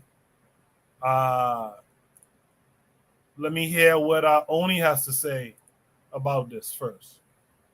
Oh, okay, yeah. I mean, it's so dumb. I mean, obviously, you could be fat and still move around, or you could be overweight and still capable, in some capacity. Maybe not Lizzo capable, not Lizzo fat, but still, like for instance, unfortunately, you know, for a while now, especially, you know, with the quote unquote dad bod, I've been quote unquote overweight. And I mean, obviously I could still, you know, like chase a bus down if I need to, you know what I mean? or I don't want to say I could do this, but maybe like run from one train station to another, maybe possibly. I don't know. I don't know. Depends on what the stop is, but all the same, like, yeah, nobody who would think like just because your BMI is over a certain number that you are automatically unhealthy. And all them thick women, some of them, they're just heavier because they got nice shapes. They got nyash, so they're heavier, obviously, or they have shapes. But at the same time, yeah, but like using that, using normal people in the West, by the way, but using normal people in the West to say, oh yeah, well, Lizzo, like, no, Lizzo is fat, like she is unhealthy. Being able to move, I mean, that's the trouble with, I guess, Western society. I think there's a recent trend to like just being really stupid and just really uninformed and out of touch. Like one of the examples I saw was there's this woman who recently has a song where she goes, I got hoes in different area codes, right? And then she's like, what? There's a song like that already? And it's like, yeah. And then people are like, how would she know there's a song? That's a common term. And then people are like, yeah, from the song, but it's like, yeah, there's like this huge disconnect. So people think Lizzo's minimal gyrations constitute physical activity, and it's like, no, anybody could do what Lizzo's doing. Like anybody really. But because society became so stupid, it's like, wow, look at that fat person doing like not being a total balloon. Now there are obviously some fat people who are just total balloons, but like Lizzo being active and all that, like that's stupid. Like can Lizzo do some real physical, like I said, like, can you, because there was a point in time where I couldn't catch a bus like 5 stops down, you know what I mean, or 4 stops down, right? But now I can. So it's like, but like there's also like kids who can't do that. Like I remember one time I was racing this kid down, I want to say a Brooklyn like a block, and he couldn't make it the whole block, right? Whereas of course I could jog the, whatever. So it's like, yeah, I think people are just like generally more lazy, generally more dumb, generally less outside, generally less physically active. And so Lizzo doing a little bit of gyrations is somehow impressive to them, but it's like realistically, okay, Lizzo can I actually don't think she can move. I don't know. I didn't see the video. But like, yeah, okay, but she's still incredibly unhealthy. And as far as, is this genetic? No, because Lizzo could obviously lose that weight and look a lot better. Like that other lady, like Moesha or Monique or whatever. I think she lost a lot of weight, or like Oprah, who like lost a lot of weight. There's no such thing as, hey, look, I gotta be fat. No, if you want to, like, you can easily lose weight. And what happened with Lizzo was that she started to lose weight, and then her audience started to pull back and push back against her. And because of that, she decided to stay fat. And it's like she's hurting herself for money, which is just a normal thing in the West. But at the same time, it's like, don't use her as an example of health, because she's clearly not an example of health or intelligence. That's it. That same thing that you said about Lizzo just now, how she was losing fans when she started to lose weight. That happened to Oprah too, actually. Oprah, as everyone here should know, had the #1 show in the world or whatever, and she started to lose weight and appear on those covers of magazines and stuff, and she started to lose considerable favor for a while there. But something you said earlier in your response, Oni, I think we as Black folks never consider much. But when you look at like BMI charts, clearly those things are not created with Black folks in mind. When you look at BMI charts, they're clearly not created with Black folks in mind. So you'll find a person 6'4", 235, and that's like overweight according to that thing. Because why? He's supposed to be like 200 pounds or something based on that chart. So that's some nonsense too. But I want to say this though, just to add on to that, muscle weighs more than fat, and so like somebody like Mike Tyson, right, would be considered overweight or obese or what have you, but he's clearly like rock solid muscle. So it's just like the BMI kind of probably has the impression of somebody who was just like skin and bones. And in that case, and you don't know how heavy their bones are on top of that, but and they might have less dense bones on top of that. But it's like somebody who's just skin and bones is going to be considered healthier than the athlete, and the athlete at the same time, because they're muscles, they're going to be heavier, but also obviously more healthy. Generally speaking. I appreciate that. Let's hear from Buana. Buana, what say you? Yeah, let me first say that listening to Koku, read these scientific terms like nothing, it's put a smile on my face. You know what I mean? Because I love when my brothers, especially my countrymen, of course, are scientifically literate, and they could go through these terms like nothing. I really have to appreciate that. But as far as this fat girl magic, these people are trying to push before people. The reality is that you make your hard work a little bit extra when you have this extra weight on your body. And the truth is, I know people don't like the truth no more. Go lose some weight. Go lose some weight. Your body will thank you. Your body will thank you. And I like thick girls. Thick girls, not fat girls, Erzuli. I like thick girls, but I just think that, this whole idea of fat girl magic is getting out of control now. I understand people want to live the lifestyles they want to live without no consequences, but there are consequences in living these lifestyles. There are no big overweight people in old folks' home.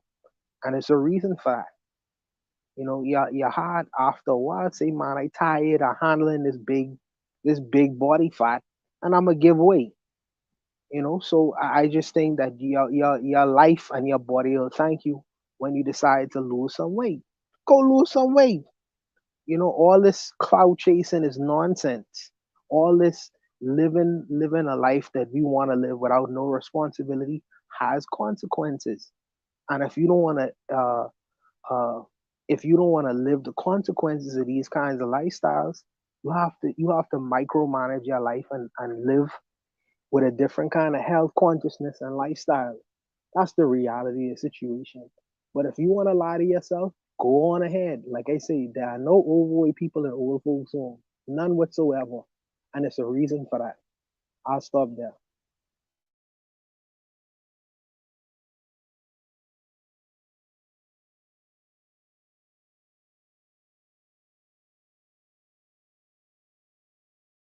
Sorry about that. I had a little technical difficulty just now. All right. With that, then, let's go. If there's no last words, let's go to Shooter Breeze topic number 4 for time's sake. But I also want to do a station ID. So what I'll do, I'm going to drop Shooter Breeze topic number 4. Shooter Breeze topic number 4 is going to be, is this program prophecy, or are we the children of the book? I'm guessing the book is the Bible. And have we, or Black Christians, fully tried the Bible way of repentance? This was a very interesting prompt. Wow, that's what we'll be talking about in Shooter Breeze topic number 4. We're going to 11 p.m. tonight. Right now, I want to do a quick station ID break. We'll be back on the other side. Hello there, dear listener. We hope you're enjoying this lovely discussion. If you're not already aware, this show is part of a podcast network called KWAZ Radio, a Pan-African nationalist and Garveyite network committed to showcasing the rich and varied thoughts of African people. We have an exciting lineup of shows that we think you'll enjoy, including The Bitter Medicine Podcast. I think black people acquire too much buy-in.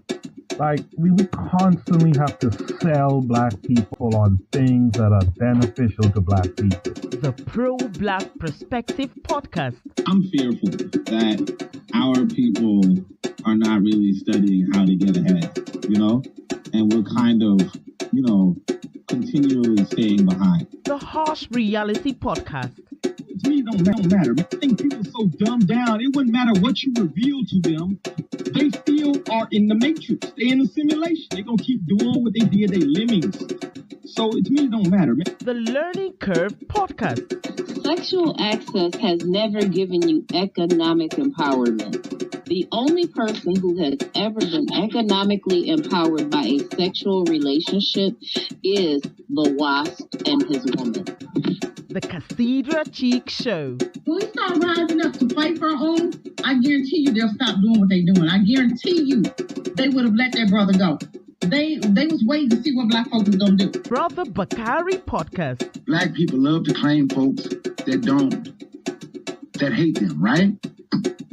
They're a slave master, and they are ashamed of who they really are. The 4Kast Radio. Like, if you pray to the same deity as, like, your enemy, and that God blesses your enemy more than you may want to reconsider who you praying to, And Tanzan, African Mind. Africans generally are welcoming of everyone. Sometimes, to my consternation, I think that they should be less, welcoming. If you love our podcast network, we would be grateful if you could rate and review us on Apple Podcasts.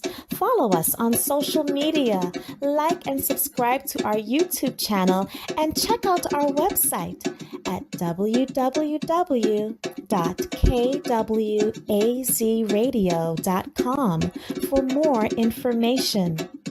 Thank you for tuning in. And now, back to the program.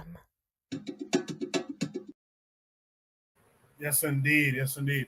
So make sure to check out all those shows on KWAZ Radio. Should it be topic number 4 is this program prophecy, or are we the children of the book? And have we, or black Christians, fully tried the Bible way of repentance? This came with a link taking us to YouTube. Let's watch the video and then we'll discuss it.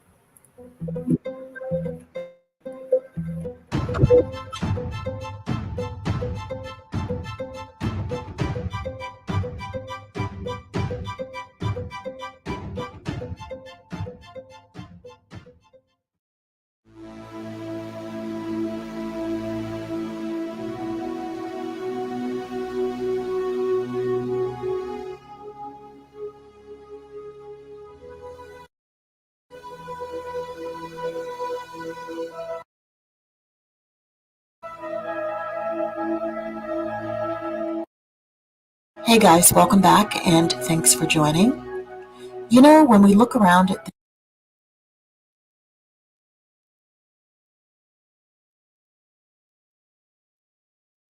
this crazy, unpredictable, and often dangerous world that we live in, it's really mind-boggling to think that it all evolved from an incident with a tree. Adam ate from a tree, and we died because of his sin. And Jesus Christ, Yeshua, HaMashiach, died on a tree, and through him we live. In fact, the scriptures tell us that Christ redeemed us from the curse of the law by becoming a curse for us. For it is written, cursed is everyone who is hanged on a tree. Then Peter and the other apostles answered and said, we ought to obey God rather than men. The God of our fathers raised up Jesus, whom ye slew and hanged on a tree. Him hath God exalted with his right hand to be a prince and a savior, for to give repentance to Israel and forgiveness of sins. And we are his witnesses of these things, and so is also the Holy Ghost, whom God hath given to them that obey him. Now, as you know, one of the major themes of Christianity is the idea of Jesus dying on a cross. And we just read in Acts chapter 5 that he actually died on a tree. Now, it is my contention that the replacement of the word tree with the word cross is not by accident. It's not a coincidence.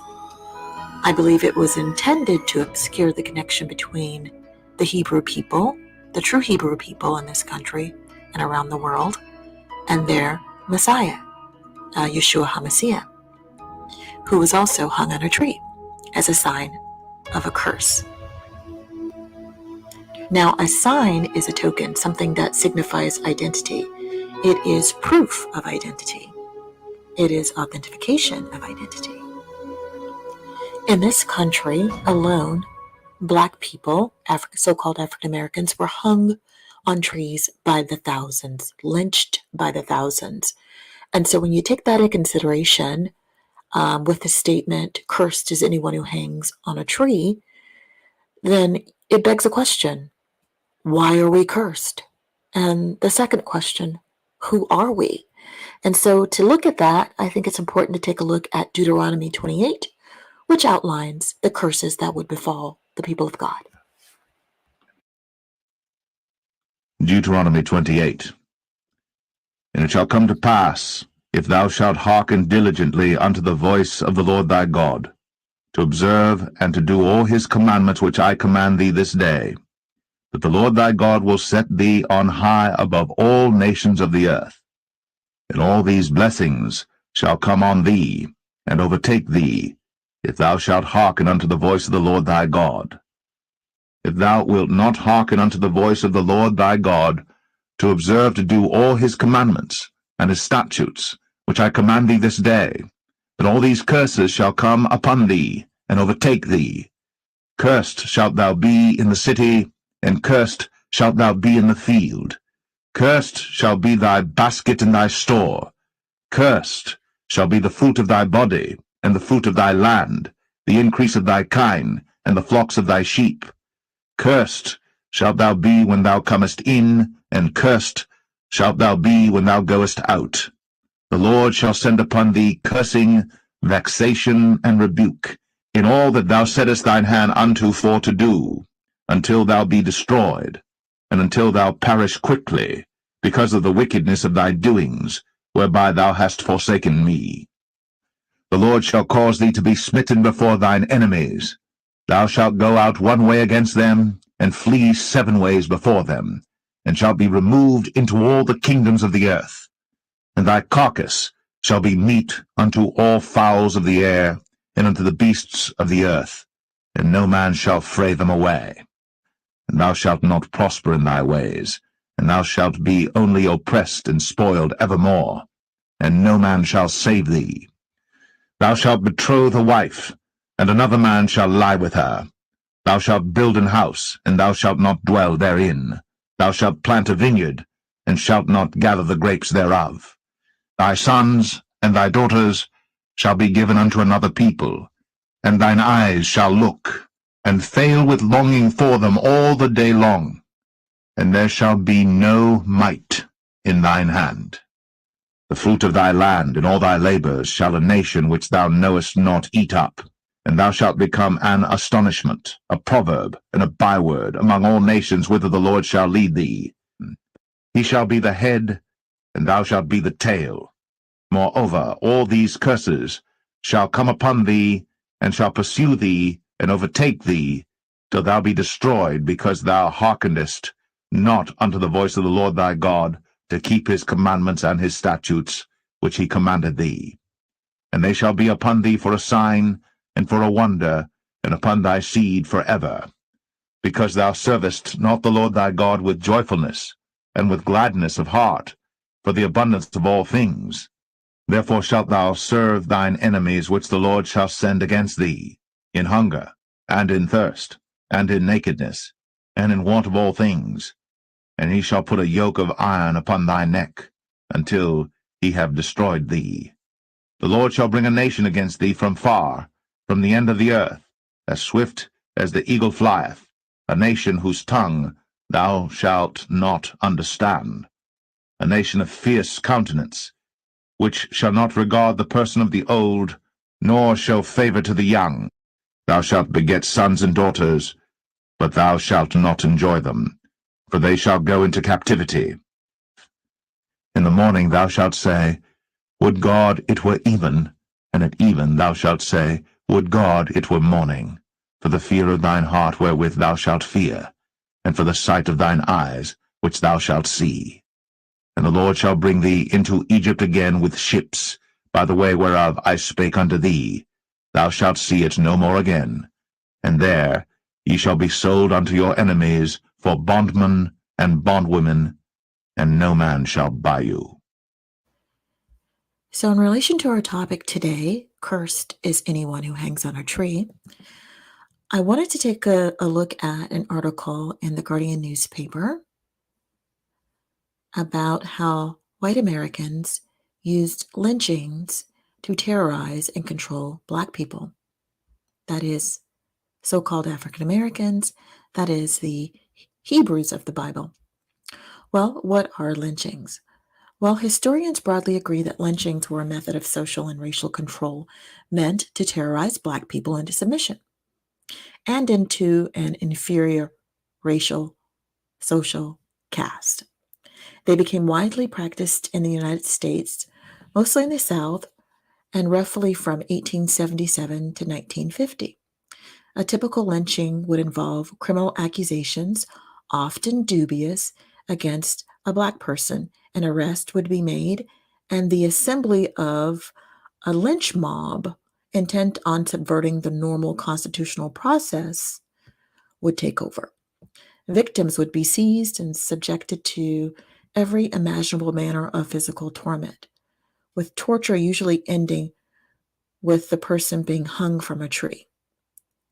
More often than not, the victims would be dismembered, and mob members would take pieces of their flesh and bones as souvenirs before the corpse would be burned. In a great many cases, the mobs were aided and abetted by law enforcement. In fact, a lot of them participated. They would routinely leave Black inmates unguarded in their cells, giving enough time for the mobs to form and seize them and kill them. So what triggered these lynchings? Well, one chief reason among them all was the claim of sexual contact between a Black man and a white woman. The trope of the hypersexual male, Black male, and the chaste white woman was and remains one of the most durable tropes of white supremacy. According to the Equal Justice Initiative, nearly 25% of those victims were accused of sexual assault. Nearly 30% were accused of murder. The mob wanted the lynchings to carry significance that transcended the specific act of punishment, wrote one historian. The mob turned the act into a symbolic rite in which the Black victim became the representative of his group, and as such was being disciplined for more than just a single crime.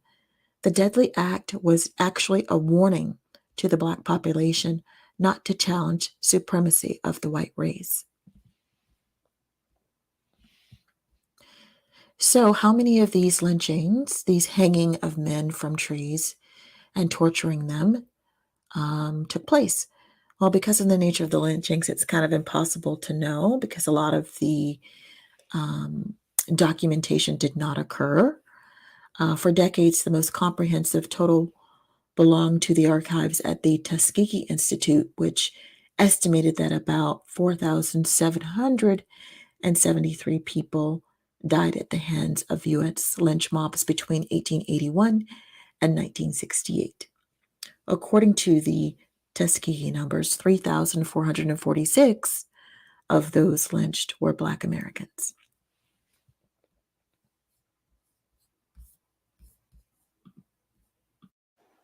So it's a matter of historical record that lynchings or being hung from trees was a big part of our American experience. And that's significant because scripture states, cursed is everyone who hangs on a tree. So that means we have some questions that we have to answer. Who are we and why are we cursed? Well, I think the explanation for that can clearly be seen in Deuteronomy 28, which sort of brings home our point here. When you look at the curses, I don't think that you see any other people in history or currently who fit the curses which the Lord said would follow them forever, would follow their seed. And so we should be able to look around the world and clearly identify the Hebrew people based on the curses now. So I'm just going to read a couple of excerpts from. All right. Brother Bakari is here in the chat saying peace and black power. I believe I saw the 4Kast in the chat earlier too. I don't know if I shouted you out or not, but shout out to the 4Kast as well. Bakari says he's been listening, but haven't had much time to comment. He says all of his island families is from the tribe of God. Y'all are Gadites, I guess. Oh, Gad, from the tribe of Gad. Y'all are Gadites. Yeah, that's typical Hebrew, Israel type talking here. I messaged Erzuliism while that video was playing for him to come up and explain this bullshit that he's talking here. But Shoot the Breeze topic number 4 is this programmed prophecy. Are we the children of the book? And have we, or black Christians, fully tried the Bible way of repentance? I don't have too much to say about it, but I'll see what Oni has to say. Oni, what say? What? This, you think I was? Yeah, okay. Like this is what? Anyway, I know I did some dips. That's what I know I did. What is this thing? Are we the people? No, it's obviously not about like what you think. Like, come on. Like, that's the trouble. Like, when you have the victim mentality, you just think any victim. Like, that's the thing I've noticed. Like, I don't know if y'all picked up on that story, that rat story that Amos Wilson talks about, where he's like, hey, these guys are there's this rat, right? And the rat, there's the experiment with the mice, right? And he's like, we're taught this experiment with the rice about the mice, and we're taught from the wrong perspective. We should identify with the rat and not the scientist. And it's like, no, like, why do you have to identify with the victim? You don't. And it's like, yeah, you know, the mouse is, controlled, and that's the kind of control that we go through. Like, it's a damn mouse. You identify with the person. At minimum, it tells you how to control something, not, oh yeah, I'm the, and that's like, we always have that. And I mean, I'm guilty of this too. Sometimes you might watch something and be like, oh man, I feel for that. Or like, like when they kill the shark, you're like, damn man, these humans killed the shark, and you feel for the shark, it's inhumane or whatever. But it's like, come on, like, come on, like we have like just because there's lynchings in the Bible, just because there's this taking people away and all that kind of stuff, don't think that means that it's you. Like, because especially like if you just highlighting the few instances where you could be related, on the other side you got stories of them conquering Israel or conquering the Palestinians or setting up kingdoms and all that shit. You're not doing none of that shit, so why the fuck would you think that's you? You wasn't taken from that. You wasn't in the like, there's a clear location. We call it the Middle East today. There's a clear location. Let's just say east of Egypt. You clearly not east of Egypt. So why in the world do you think this story is about you? Because it clearly ain't. And it's like all this kind of bullshit is just like, just that, well, it's a victim, so therefore it's my story. You're not the only victim on the planet. And not just that, it's like, stop identifying with the victim. Like, stop it. Oh, well, we hung from trees too. Yeah, it's an effective way to kill somebody. What are you talking about? Like even the guy Jesus was like hung on a pike. Like, like people knew how to kill people back in the day. They still do. Anyway. While you were saying that, it reminded me of guys like Mark Lamont Hill who always have Palestine in their mouth, right? We always got to identify, like, why? Why must I be out here talking about free Palestine? Because they're under oppression like I was. So what do I have to do with me? You know, but anyway, Buana, go ahead. I don't understand how my good brother Zuli, maybe he was drinking Prestige or Babenco, where he didn't, when he was creating these prompts, he don't know, he was probably drunk off of that, and he don't know what the hell he was talking about. But let me just remind him. Voodoo is much older than Christianity, much older. So how am I a child, a homosexual named King James, a sodomite named King James, when my religion and faith extends way beyond what his spiritual belief and practices was? So it's ridiculous to say that I am a child of the book he created and fantasize off of, because in his sodomite mindset, when my religion go way beyond that practice ever could have been. And the idea of we curse who? I ain't curse nobody, and I don't feel like I'm a cursed person. You know what I mean? Black men in the grand scheme of things was considered the gods of the universe.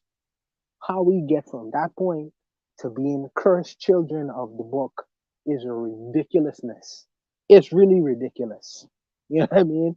But if that's what, if you don't ride off on the Hebrew Israelite nonsense, man, you go ahead and have fun with it. But my in the grand scheme of things, I feel like this is, like the brother say, is propaganda, and it's an unfortunate propaganda. But I don't fit into none of this. This is not my reality. It's escapism to the highest level. It's escapism to the highest level. And I'm a black man in this universe, in the universe that I live in. And I am a main character in this play called Planet Earth right now. And I don't apologize for it. I am no curse motherfucking person. I don't know where he get that from. I'm not no curse, nothing. You know, the world should be thanking me for my existence here on this planet. Because without my existence on this planet, the white man will still be howling at the moon and drinking their blood through human skulls. So I'm not into it. I'm not into it. Like I say, if brothers don't want to fantasize, they can fantasize all they want. And I ain't got none of that bullshit. None of that bullshit. My religion and spiritual practices has been on this planet long before any Hebrew, Jew, or whatever you want to call it has been on this planet. You know, we define spirituality. And I'm talking from the standpoint, I'm an agnostic person.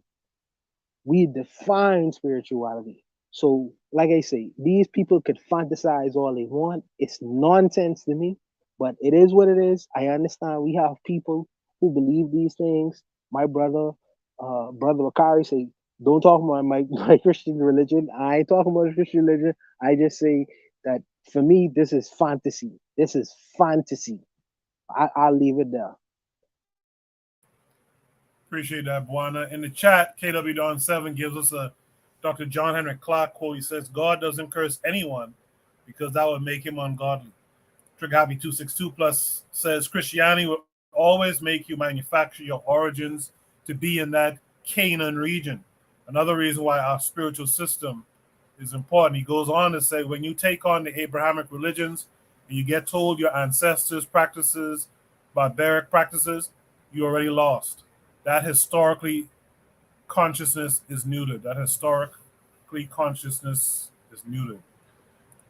Partiality Podcast says, yeah, black people acting like they have a monopoly on lynching has always perplexed me. The noose doesn't have a patent on it. Plenty of people, including non-blacks, have met their fate with it. Trigapi says, Eurasians believe in original sin. That was never our worldview. Yeah, that original sin shit is so so preposterous, so much nonsense. It's unbelievable. Now I reached out to Azuli. I waited around for this guy. At the record show, he didn't come through. He was here earlier though. Is there any other last thoughts on this prompt from my panelists? If not, then I guess we will go to Shoot the Breeze topic number 5, which will likely be the last topic tonight. But we'll see.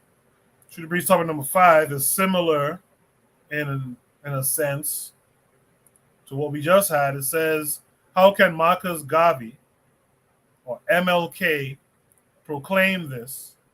They cursed us and Jesus was cursed. Did they curse us within their created reality? You know what? Let me let Bakari, who just came on. Bakari, you want to add something to the last prompt? Can you hear me? Very low, very low.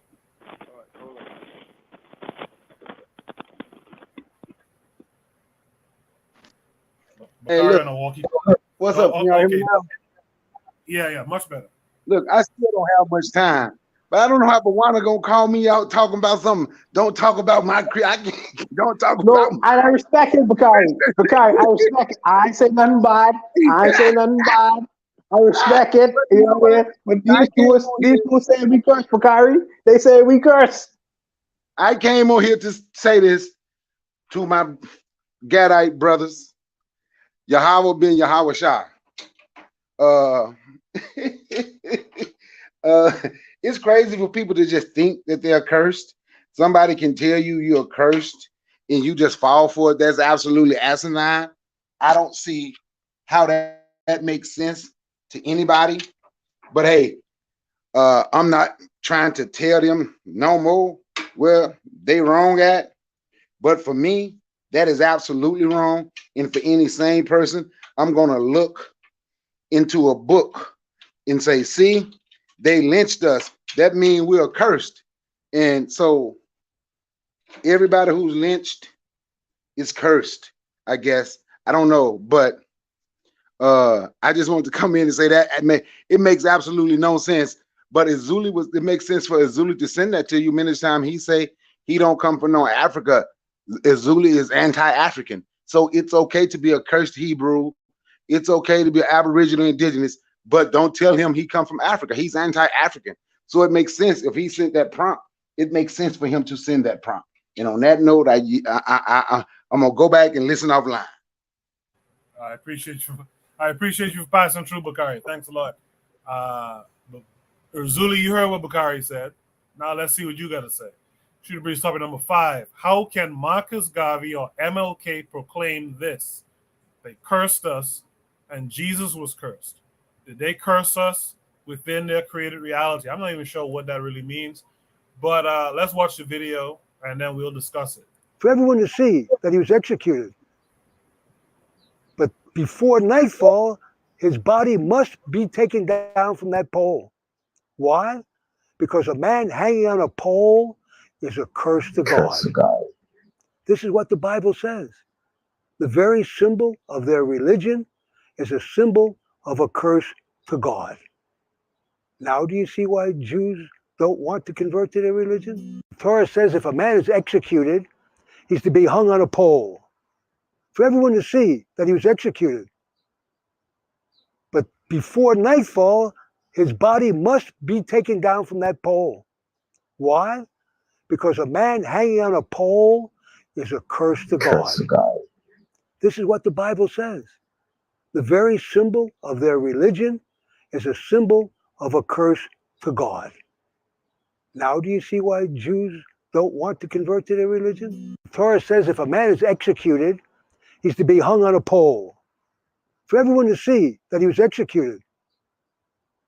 But before nightfall, his body must be taken down from that pole. Why? Because a man hanging on a pole is a curse to God. This is what the Bible says. The very symbol of their religion is a symbol of a curse to God. Now do you see why Jews don't want to convert to their religion? Torah. All right, there's a short video on it, and they don't allow you to start those things when you want to start them. So I had to play it a couple of times just to make sure everyone gets the gist of it. So this is why Jews don't convert to Christianity. And so this prompt says, how can Marcus Garvey, who was a Christian, or MLK, obviously a Christian, proclaim this against Christianity? They cursed us and Jesus was cursed. Did they curse us within their created reality? I'm still not sure what that means. Buana, can you make heads or tails of this? No, I would say that Marcus Garvey and MLK were men of that time, men of that time, men of the information that they were given to them. Marcus Garvey was a man of St. Anne's Bay. So most what Marcus Garvey knew about spirituality, even though he was a well-informed man, was the spirituality was given to him. The same as MLK too. In his time, now that we have better information, in terms of we don't seek to demonize our religious practices, because we know that in the Caribbean, African spirituality was an outlawed thing. It was outlawed. So, and in MLK's time, we know that African spirituality was seen as a very negative thing. Now we living in a different time now. These men were men at that time, and they were not perfect men. So I don't judge them for not being perfect men. I don't judge them for not being men at that time. I feel like we now, as men of our time, we know better. We know information. We know that the African spirituality is not to be something to be demonized. It's something actually to be venerated. Actually to be venerated. Now, if these people want to go down with white men sitting on poles, calling themselves saviors of the universe, that's on them. But as far as we are concerned, we believe some of us believe in African spirituality, African spiritual practices. And I think that more of the people who are expertise in these kinds of ventures should put themselves out there. Now, me being an agnostic person, I don't delve into the spirituality. I think the people like Trigger Happy them should come out and let their voices be known in this field of endeavor, African spirituality. But I think that Marcus Garvey and MLK were men at that time, as we are men of our time, whether we recognize it or not. So I don't judge them too much for them not being aware as they should have been in the time that they lived in. I think that we could do more with what we have now as it starts today. But that's what I believe. In the chat, D Webb from the House Ready Podcast says, if this is another Azuli prompt, you better check on homie. Obviously riding that curse wave heavy. Yeah, I don't know what's going on with the brother. I don't know what's going on with him. But these prompts kind of surprised me. But I brought them because he posted them. Only would say you to what you've seen and heard. Like who cares? Like this is why Jews don't convert. I don't give a shit. Like what? Why would I care if the Jews convert to Christianity or not? I guess we probably should relate it to Marcus Garvey and them. But like I still don't get it. If it's a Jewish belief that a guy hanging is cursed or whatever, what's that got to do with Marcus Garvey and MLK? It's not like they were Jews or something. You know, I don't know. I don't get it. It's not like the Jews are like some religious authority or something. But anyway, how can Marcus Garvey had a reason. He said basically man is fundamentally religious, or like people are already religious. And I don't think people are naturally religious, but I do recognize that people are generally religious already. So he was just like, look, if people are religious, it's kind of like what I think it was Bakari, matter of fact, I think it might have been yesterday, where he was like, he heard some brother talking about how he's going to meet his people where they are. And so if his people are majority capitalist, he's going to be capitalist. People are majority socialist, they can be socialist. And it's like, that's what Marcus Garvey's like Marcus Garvey's like, people are majority Christian. Some will be Christian. It's not like he was, he just recognized, look, the people are going to church. You know, like the people got one social institution. They got one institution in the entire freaking Americas, right? Pretty much, you know, well, a handful of businesses, but like definitely a whole bunch of churches. And it's like, yeah, people are religious. So that's Marcus Garvey's excuse. MLK's excuse is that his father was a pastor. Like, and not just his father was a pastor, he probably grew up in the church, and the church gave him some good opportunities to be a freaking leader, you know, to practice his leadership skills. It's like a lot of us kind of don't like, one thing is like a lot of us don't really recognize that the church also provides, you know, not just leadership training, but also like entertainment opportunities. Like if you want to be a drummer, you can go to church and drum, or if you want to be a singer, you can go to church and sing, you know.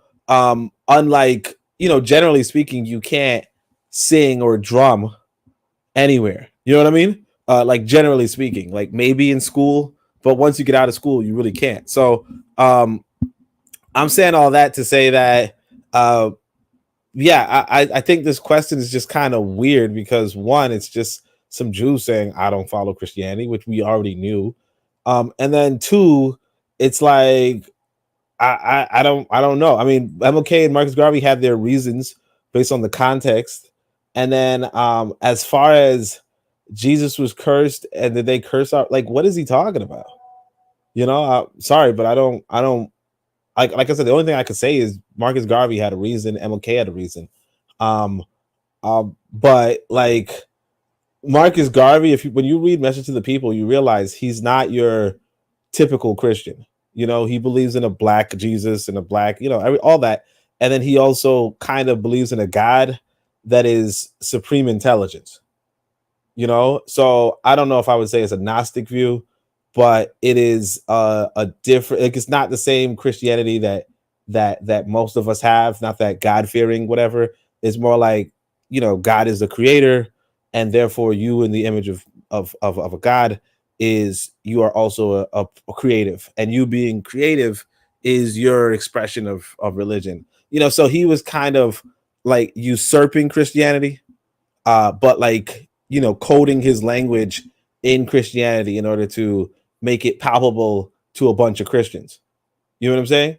And then the ultimate test of this was when Carlos Cooks came into the UNIA, and he was highly atheistic, and the UNIA was pushing back against him because of the fact that he was an atheist, and they felt like UNIA was a Christian organization.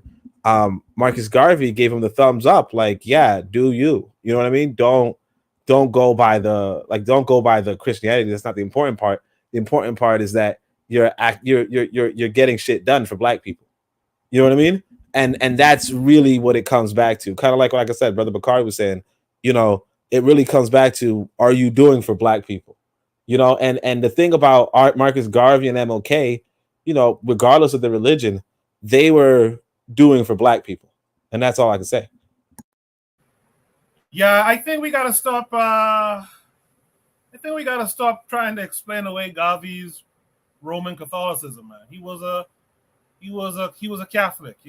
Message to the People is one aspect of how he viewed it, and sure, he talked about a black Christ and all that stuff. But if you read other things, he definitely was a Christian dude. And I think the issue with it is that some will have, and I think that's probably where this prompt is coming from, is the idea that you still had your people, regardless of the other works you were doing, you still had your people chained to this, what only has termed this worship against you, this thing that fundamentally binds you, right, under the foot of these people. And I think we just got to be honest about it, because I've never read, to my memory, where Garvey pushed any, and this is where gassed them up and them would start talking, I guess, where Garvey said anything about African spirituality. And you guys correct me if I'm wrong, but I don't remember that being the case. As far as MLK goes, KW Dawn 7 is right on it. I mean, let's be honest. MLK them was being handled too. Yeah, they did some stuff, but that Christianity stuff was also way. In fact, that Christianity stuff was how he was able to really push that non-violence thing too. You know what I mean? So it's like we got to be real about these things. And I think that's what the prompt is trying to get at. But Razuli don't know how to write. I don't understand Razuli. I personally. Yeah, go ahead. No, I personally think that the difference between the reason why he was a different kind of Christian is that they use the Christianity as a tool and they weaponized it. They weaponized, just like Nat Turner. They weaponized it and they use it as a tool that was different from what their oppressism was talking about. Now, now one could say that you shouldn't use it and you should throw it away. But if you could use it as a tool to weaponize it for in terms of your liberation, I understand why they would use it because if 90% of the people in the West was talking like that, was dealing with these just like Elijah Muhammad used Islam and weaponized it. He weaponized it. So I understand the ideas behind it. But I'm saying that they were men at that time. And now we are living in a different time. So I don't think that we need to use these tools. I think that there are other tools we could use to weaponize, to influence the minds of our people to go a different kind of way. But Buana, you're saying that they're men of that time. Well, what time is Cooks from? Cooks was after Garvey. But even though we had what's the guy's name? If you listen to what we just said, Cooks wasn't really after Garvey. Cooks came in at the end of Garvey, right? But Cooks wasn't embraced like Garvey because Cooks didn't business with the religion at all. So I feel like that, and this is another reason we was talking about the Black Socrates. I can't remember his name now. Hubert Harrison, I think. Hubert Harrison, with all his intelligence in the world, didn't understand his audience. And if he understood his audience, he could have used the religion. You don't have to believe in this shit. You know what I mean? You trying to get free. So if you have to use that as a tool to get free or as a part of your liberation, use it. Use it. People use Jesus Christ for all manner of things. People use Jesus Christ to get rich. Why don't you use that as a tool for your liberation? You don't have to believe in that shit. You know what I mean? You don't got to. But you understand where your people are and understand your audience and use it if you must. That's what I think. Yeah, I agree. I'd like, because like what Koku said about, hey, Marcus Garvey never says something about African religion. And it's like, yeah, if you realize, like one of the things I noticed, like when I used to talk to people on the streets and all that stuff, is I would mention Malcolm X, and the thing that really struck them, that made them repulsed by Malcolm X, was the fact that he was Muslim. Like when we're in the conscious movement, we kind of don't see it. But if you go back to the pedestrian level, if you will, people don't want to, like even African Americans don't want anything to do with people who are not Christian. People who are Muslims, they don't want anything to do with it. Like that whole Pat Robertson thing, as much as we might be like, hey, fuck that guy Pat Robertson for saying what he said about Haiti, a lot of Black Christians were like, yeah, he's right. They shouldn't be doing voodoo. You know what I mean? Yeah, they made a pact with the devil. So if you understand your audience, no, you're not going to be talking about African spirituality, right? If you understand the average African American, particularly in 1914, 1918, you're not talking about African spirituality, even if you're aware of it. Now, I do know that Garvey had a bust of the ancient Egyptian thing, right? But as far as talking about the different spiritual systems inside of Africa, I think that one, that's really limited information during 1914, because Africa at the time was colonized, and the propaganda coming from the West, it was really the predominant message. And I think we kind of underrate the importance of going to Africa, and I realized that I might have underrated it too, which is why, like, you know, coming back from Africa, I feel like a new person, you know, because I think when you're looking at Africa from afar, a lot of what you're looking at is Western propaganda, you know, and as much as you might know that Western propaganda is bullocks, you're still looking at Western propaganda, right? As opposed to looking at it through your own two eyes. And I think actually our boy, our brother, Carl Hezekiah, we were just talking about it on Twitter like just a few moments ago. But it's like, yeah, like realistically, when you're there in Africa, you realize, you know, a lot of what we think about Africa is just, you know, is just really, it's like really, it's just propaganda. All the same, what I'm saying is that, you know, Marcus Garvey, like said differently, Yoruba comes to America in 1970 or something like that. You know what I mean? Like Yoruba gets a strong presence in America during the 1970s. That's not to say that Martin Delaney didn't travel to Africa and report back about the Yoruba people and how good they were, right? But it's more to say that realistically, like us talking about African spirituality in the United States of America was a very recent phenomenon around the time of the Nation of Islam.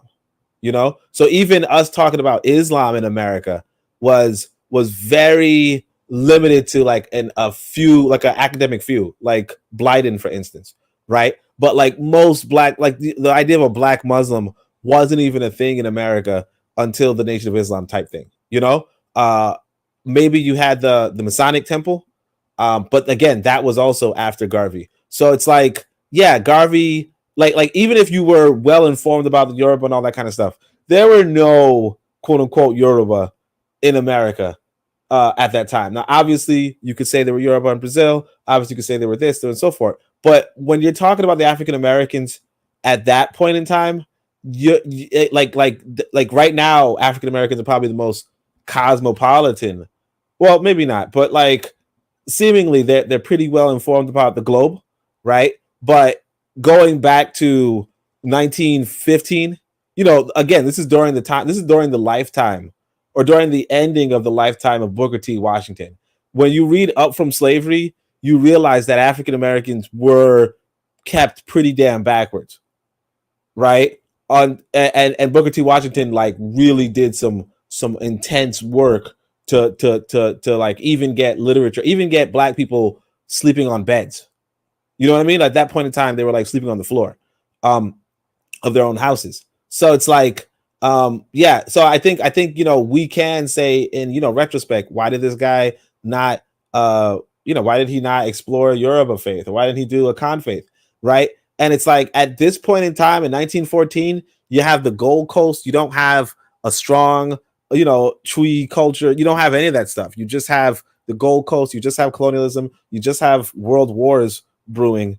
It's not a like, I don't think I think that if you put it into context, it's like, yeah, I could see why Marcus Garvey didn't do that. You know, even if he knew about it, which is, it's hard to say that he would have known about it, but if he did know about it, I think it would be very hard. Like, I think it would make a lot of sense why he would be like one of the only people to know it at that point. Yeah, I think I'll take the last word here because I do want to do one more, the last topic. We have about 20 minutes. I will say this. I will say, if you're talking back to Africa, I think you should consider. I think those things needed to be considered. I understand, like Trigger says in the thing, some of African spirituality was probably suppressed. I do remember your point about Booker T trying to encourage black folks to get up off the damn ground. At the same time, I think in the work that you're doing, you should be it should have been considered, especially with a brilliant person like Garvey. You should be injecting, you know, a hint of or the idea of, you know, even if you had to use the idea of syncretism and how, listen, we had to hide our systems in this Christianity stuff to survive. But let's go back and unravel that, right? I do think that should have been discussed. And so when gassed him up and them say, well, Garvey never really spoke of anything African, I think, I believe he is talking about that particular point. But that's just my thoughts. We could bring that topic back in the future if you want to go on longer about it. But let's go to Shoot the Breeze topic number 6. Shoot the Breeze topic number 6 tonight. Last topic for the night. Are y'all really in this to fight? Do you understand how deep and intricate your oppression is? Again, whenever you read a prompt like that, you already know where it's from. This is taking us to TikTok. Hopefully, it allows me to play it. Looks like it will, because I don't have TikTok. So, maybe it won't. Let's see. 2021. Along the bottom right, this is the history of America, starting in 1607 to 2021. Along the bottom right here, this is the prison graph. The dates are numbers. This is the lynching graph. About critical race theory, let's talk about that. This is the history of America, starting in 1607 to 2021. Along the bottom right here, this is the prison graph. This is the prison graph. This is the lynching graph. Up here, this is the roster of Supreme Court personnel that we've had on the court since the beginning. It's really hard to call them justices. In 1865, we passed the 13th Amendment. Abraham Lincoln makes a deal with slave owners. Slavery is abolished unless you're arrested for a crime. We can all agree that happened 156 years ago. The NAACP started keeping track of lynchings in 1882. I found far more lynchings. The lynchings end in 1965 when Dr. T.C. Donald puts his name in the Alabama Amateur Star and says, we'll put up $20,000 to find the killer of Willie Brewster. The same thing happens here. When Jimmy Lee Johnson is murdered on Bloody Sunday, no news. When James Reed is murdered, it's on the front page of every single newspaper in America. Let's stay focused. Let's take a look at the prison industry here. Let's take a look at this prison industry. Goes here. Here's the first spike in the prison industry during Prohibition. See that? Here's the next spike in the prison industry right here. What happened? What happened? Why does the prison industry spike so badly in 1968? Because of Terry v. Ohio. Let's go back. Which states left the Union in 1860 to 1862? Which states left the Union? Those states were Alabama, Arkansas, Florida, Georgia, Louisiana, Mississippi, Tennessee, Texas, and Virginia. The top states today that incarcerate the most people and force them into indentured servitude are Louisiana, Mississippi, Georgia, Alabama, Arkansas, Texas, Tennessee, and Florida. The 13th Amendment says you can't have slaves unless they're arrested and put in jail. The top prison states in America are the same states that seceded from the Union that could rearrest black people and make them a slave again. The Supreme Court, in a case called Hodges versus United States, they ruled, it's not an opinion, they ruled that the 13th Amendment cannot be amended or added to in any way. That was 113 years ago. Maybe it's time for judicial review for Hodges versus United States. Maybe it's time that we amend the 13th Amendment to abolish slavery in America now and forever. Whether you are convicted of a crime or not, you are not a slave. That's the result. And notice when the prison industry really takes off. When the lynchings come to an end, 4 years later they pass Terry v. Ohio, and then the prison industry takes off like a rocket. All right. That was that. The prompt says, hold on. Should it be topic number 6 says, are y'all really in this to fight? Do you understand how deep and intricate your oppression is? Only, what did you get from that video in relation to the prompt? Well, damn, I thought you were going to play it twice. I mean, obviously, typical 13th Amendment. I heard about the 13th Amendment, back in, I think, junior high school, So, like, I've always known about this. Yeah, the slavery is prohibited unless under punishment of law, and so they're going to imprison you more in order to enslave you more. Yeah, I mean that's like I said, I think the trouble is that people get dumbed down. Like I said, I was in junior high school, or it could have been high school, but I think it was junior high school. And there was like an Amnesty International school group, and I joined it. And they showed us convict leasing as related to plantations. You know how similar they were to plantations.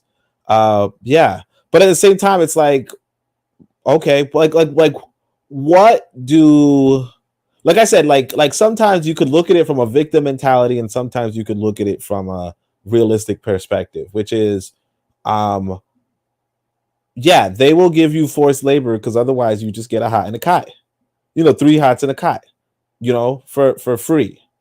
You know what I'm saying? Like like for instance, there's this video, there's a picture circulating, black folk hating on this other black guy, and they're calling him a immigrant for it. But he basically sees this older woman going to her ATM machine. So he walks up next to her with a handgun, and it's like, give me your money, right? And he gets her with money because obviously he has a handgun to this lady, right? And yeah, you put him into prison, right? You put him into prison. He's clearly a social menace. You put him into prison, right?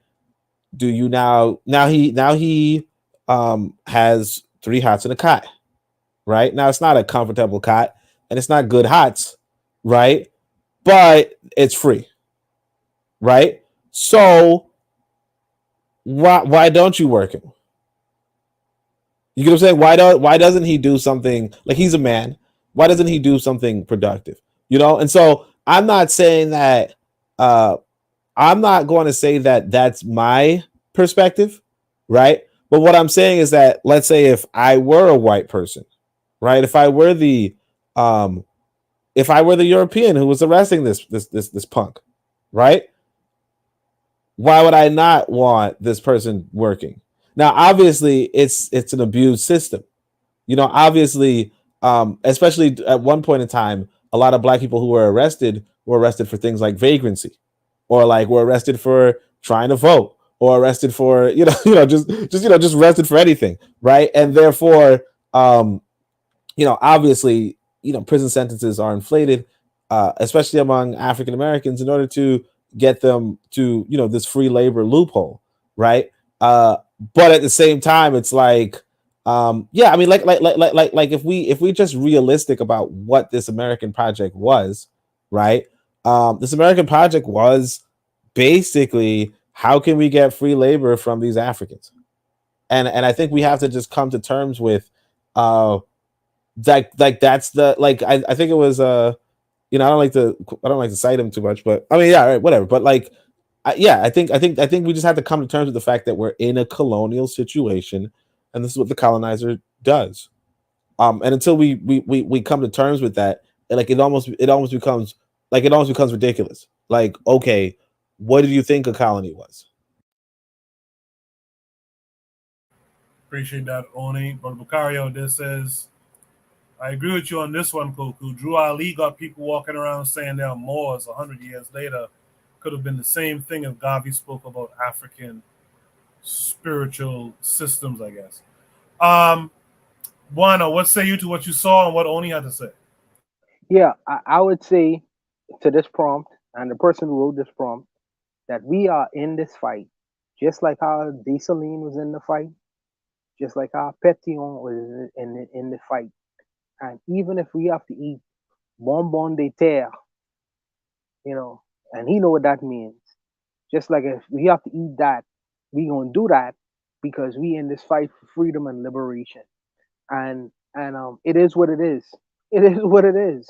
And we ain't running away. We gonna have to deal with it how it need to be done. And whatever consequences come from that, it come from that. It come from that. We ain't gonna accept to be the stooges of the world history. We ain't gonna accept to be in the world clowns of world history. We accept being men in this world, and we accept to stand up and do what we need to do, whatever that means, whatever that means. So we understand how deep and intricate oppression is, but we still want to fight for this unknown thing of what liberation and freedom means. and whatever consequences come from that, we willing to accept that. So understand that this the kind of person you're dealing with.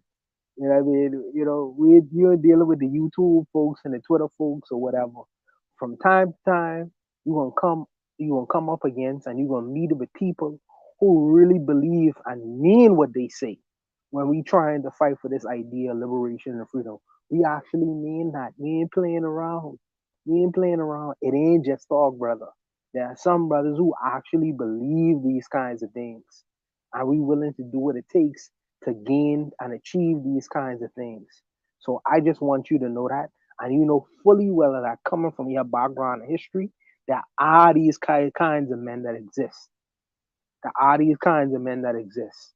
So don't be surprised when you see and hear from these kinds of men. I understand that, you know, you have to question them to see if they're really about that life, but some of us are really about that life. So just recognize that from time to time that these men do exist. We ain't playing around. We ain't playing around, but I'll leave it there. Oni, you want to add any last thoughts? Juan, any last thoughts? Because this is the last topic for the night. If not, we'll end it there. No, I appreciate you. I appreciate your brother. You know, we ended it early again. You know, well, it's 10:51, but it's again ready again. We just getting into it. But I appreciate it. I appreciate the time, brothers, and I appreciate the all the information that was given tonight. So I'll leave it. All right. Oni, you want to shout anything out this week? Oni may have stepped away. Bonnie, want to shout anything out this week? Oh, yeah, dang, I was talking. I was on mute. Sorry. Go ahead, Oni. Oh, okay. I was gonna wait for Bonnie. But yeah, I mean, I just want to relate. You know what we're talking about. Like, I think the last topic on Garvey and Zora. Like I think Trigger Happy mentioned Zora Neale Hurston was talking about this, and I think one of the things we're kind of not relating is that Garvey was the biggest celebrity of his time. You know what I mean? Like before him was obviously Booker T. Washington, who was the biggest celebrity. Marcus Garvey was the biggest celebrity of his time. And so what, like sometimes I think it was Malcolm X who says, anytime you see somebody who's more successful than you, they're doing something you're not doing. Right. And when it comes to Garvey, part of his success was that he went with the Christian route. And that's just generally speaking, like why is, like, you could sit down and be like, hey, look, Buana is much smarter than Creflo Dollars. Okay. But why is Creflo Dollars, you know, more influential in the Black community than Buana? And is it intelligence? No. Right. It's because he went the religious route. And the same with regard to, you know, why Beyonce versus so on and so forth. And even as much as we might not like this lady, Cardi B said, hey, look, I could do conscious music, but nobody wants to listen to that. They want to listen to Ratchet. So I give them Ratchet. You know, if you guys were buying conscious music, I'd make conscious music. Right. So when we talk about, you know, the example of, oh, well, Zora Neale Hurston was talking about hoodoo. Like, yeah, sure. Who the fuck was Zora Neale Hurston while she was living? Because literally she really was nobody while she was living. What happened was she was revived during the feminist movement. And so people started to read her like, oh, wow, this lady was pretty good. But during her lifetime, nobody gave a shit. And that's the trouble, where it's like, yeah, you had your Garvey. I mean, you had your I don't think it's so much about the heights that Zora reached in her life. I think it's about the idea that she was writing about and talking about and studying the fact that there were Black folks in the South who was practicing hoodoo, right? And during the time of Garvey. And so I think the idea is that, you know, you could have latched on to that. You could. It's not just. It's just not returning repatriation to Africa, but it's also repatriation to being African. And so I think that there should have been, and maybe it was overlooked, and I'm not gonna bury the brother for it, but to fully go along with the Christianity jive, when there were clearly people at the time in the South and whatnot who were still holding on to some remnants of what would be some African spirituality, and not talk about like, we got to get back to, not only return to, but also get back to our spiritual systems. While promoting Catholicism, I think that very strange. I feel like it's odd. So it's not about at her height. It's about the fact that she was actually interacting with people who were practicing African spiritualities. Go ahead.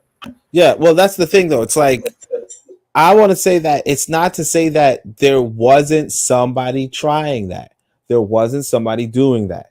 You get what I'm saying? Like, we don't know who was doing it because we're in a Christian country. You get what I'm saying? So it's just like how a lot of us never heard of Carlos Cooks. A lot of people never heard of Carlos Cooks. Or a lot of people never heard of the Yoruba society that was parallel to the Nation of Islam. Or I was reading through the FBI papers the other day, and there was this other black radical group that nobody's ever freaking heard of. Nobody's ever mentioned it ever since then, but they were on the FBI's radar, right? The whole thing I'm saying is that there was, I'm not 100% sure, but there was a person who was doing exactly what you're saying. The point is that the reason why we know Garvey is because he had the good sense or had the wherewithal to say, you know what, at the end of the day, there's right and there's effective. You know what I mean? And being effective, like, he prioritized being effective. And today we might look back and be like, why didn't you go right? And it's like, well, that's what it is. And it comes back to, like, for instance, if we're talking about like how is Tariq Nasheed more popular than this person, or how is that person? It's not because they're right. It's because they're effective. They understand, hey, look, like, for instance, I know African Americans want to hear victim mentality. I know African Americans want to hear, oh man, you're the best. Oh man, you guys are so great. I know that's what they want. And I know, hey, if I were to do that, if I were to say, hey, African Americans are the best freaking demographic, blah, blah, and I were to be like, hey, white man is so bad and African Americans are the best, and blah, blah, blah, right? I know that would be effective. I know if I was talking about basketball and I was talking about this and that and so on and so forth, or if I just, did all this stuff, I know that's more effective. Shit, Oni, you could, if you want to get 1,000 members, you could be a passport bro. I mean, listen, man. You could be a passport women, just showing off black women's butts all day. I could do that. Yeah, you could be just have thousands of people come into your room. You used to be like, hey, look at this shorty over here on like, I saw this video of who has the best ass on TikTok, and they showed two different sisters, and this video had 540,000 likes, 540,000 views in a couple of days. Obviously, if you were to just do that, what is what, and so what Marcus Garvey wasn't doing that per se, but there was, like, he had to make some compromises. And I'm not saying that he was or wasn't Christian, I don't know, but sometimes you have to make some sort of compromise. You can't go perfect, because the reality is this, that black folk not interested in it. So then we should just continue the Christianity talk then. Because I mean, if you want to, sure, but I wouldn't. But I'm saying that if you wanted to be effective, yeah, the most effective route would be the Christian route. Yeah.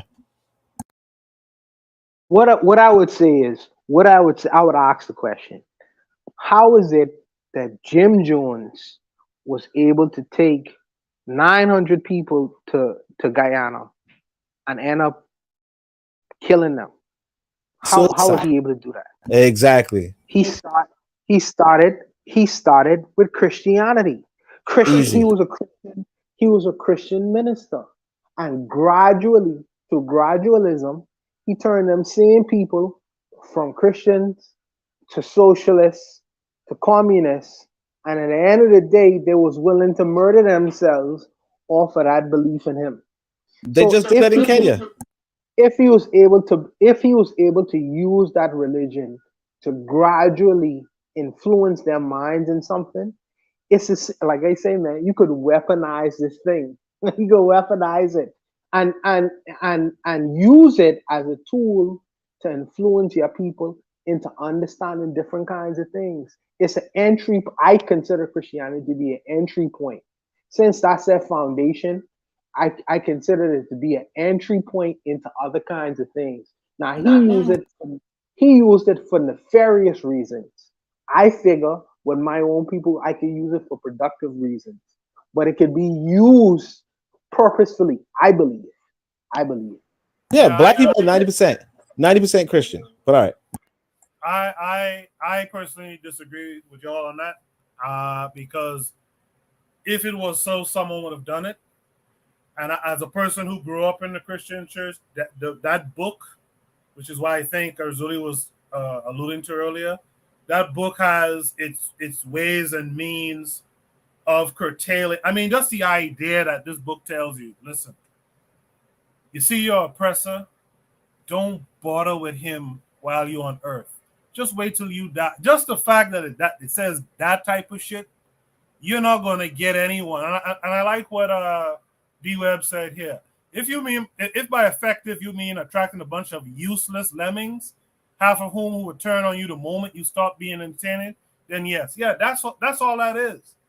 But if you really want to get people who are going to go back and help make Africa strong, is not going to be through these bullshit religions that conquered you. Anyway.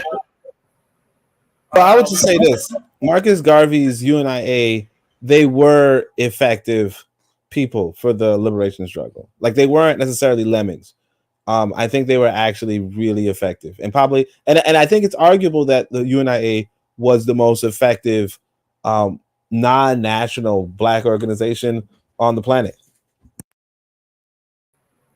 I feel you on that. No, I feel you on that. I'm sure there was some people who followed these religions who did good work. I'm certain of it, in fact. But as for our people overall, I don't think the Christianity or the Islam shit is good for us, and I don't think we should be trying to garner those folks towards the work that's necessary to be done. Let me just read the chat real quick. Keto says, the crowd, read that book. Okay, maybe he teed that up earlier. I don't think so. Trigger Happy 262 says, this gets into our understanding of the light at the end of the tunnel versus the transition. Again, we have hindsight, but in our transition, we have to ease people into the end goal too. I read that from Hash. Trigger Happy 262 says, he was running an apocalyptic. Oh, he's talking about Jim Jones. Was running an apocalyptic New Age religion. Garvey was running a mass movement. Keto says Jim Jones used religion. Religion plays on emotions. Lastly, Trigapi says, basically in a post-revolutionary Africa, do you guys still want African people to still be Christian?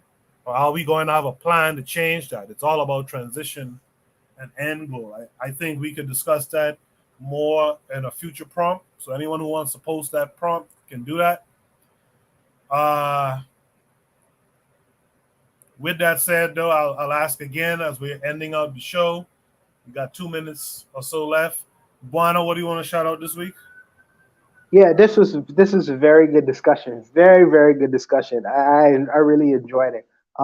Shout out to my cousin who I had to bury early today. You know what I mean? She was a beautiful soul. She's with the ancestors now. So I appreciate her for coming and giving me her time. So shout out to her. But I'll leave it. Appreciate that, Buana, and I'm sorry for your loss, for real. Oni, you doing your show in the morning? Tell us about it. Yeah, sorry for your loss, Buana.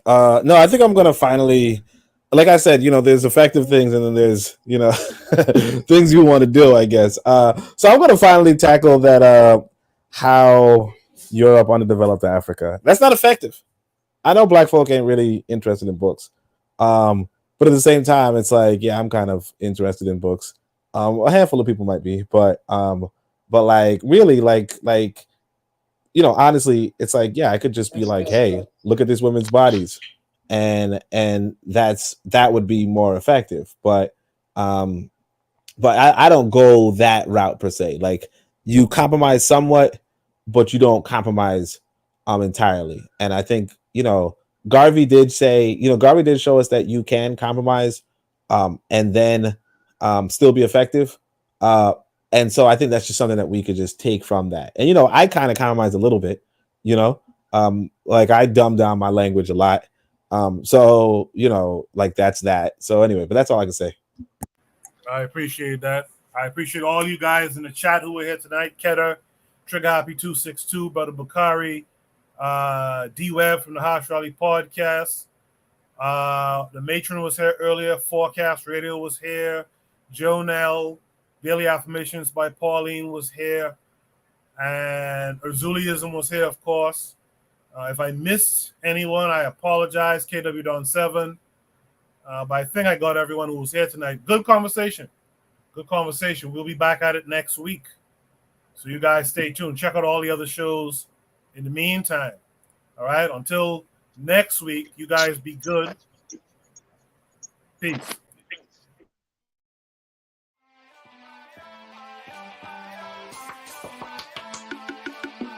Thanks for listening to the Bitter Medicine Podcast with your host, Koku. If you like what you just heard, we hope you pass along our web address, bittermedicineblogs.com, to your friends and colleagues, and share our show to all your social media. Be sure to check out our archive section on our website for previous podcasts. This has been a KWAZ radio production. Join us next time for another session of the Bitter Medicine Podcast. Follow us on Facebook at Bitter Medicine Show, Twitter, Bitter Meds, Tumblr, Bitter Meds, Instagram, Bitter Medicine.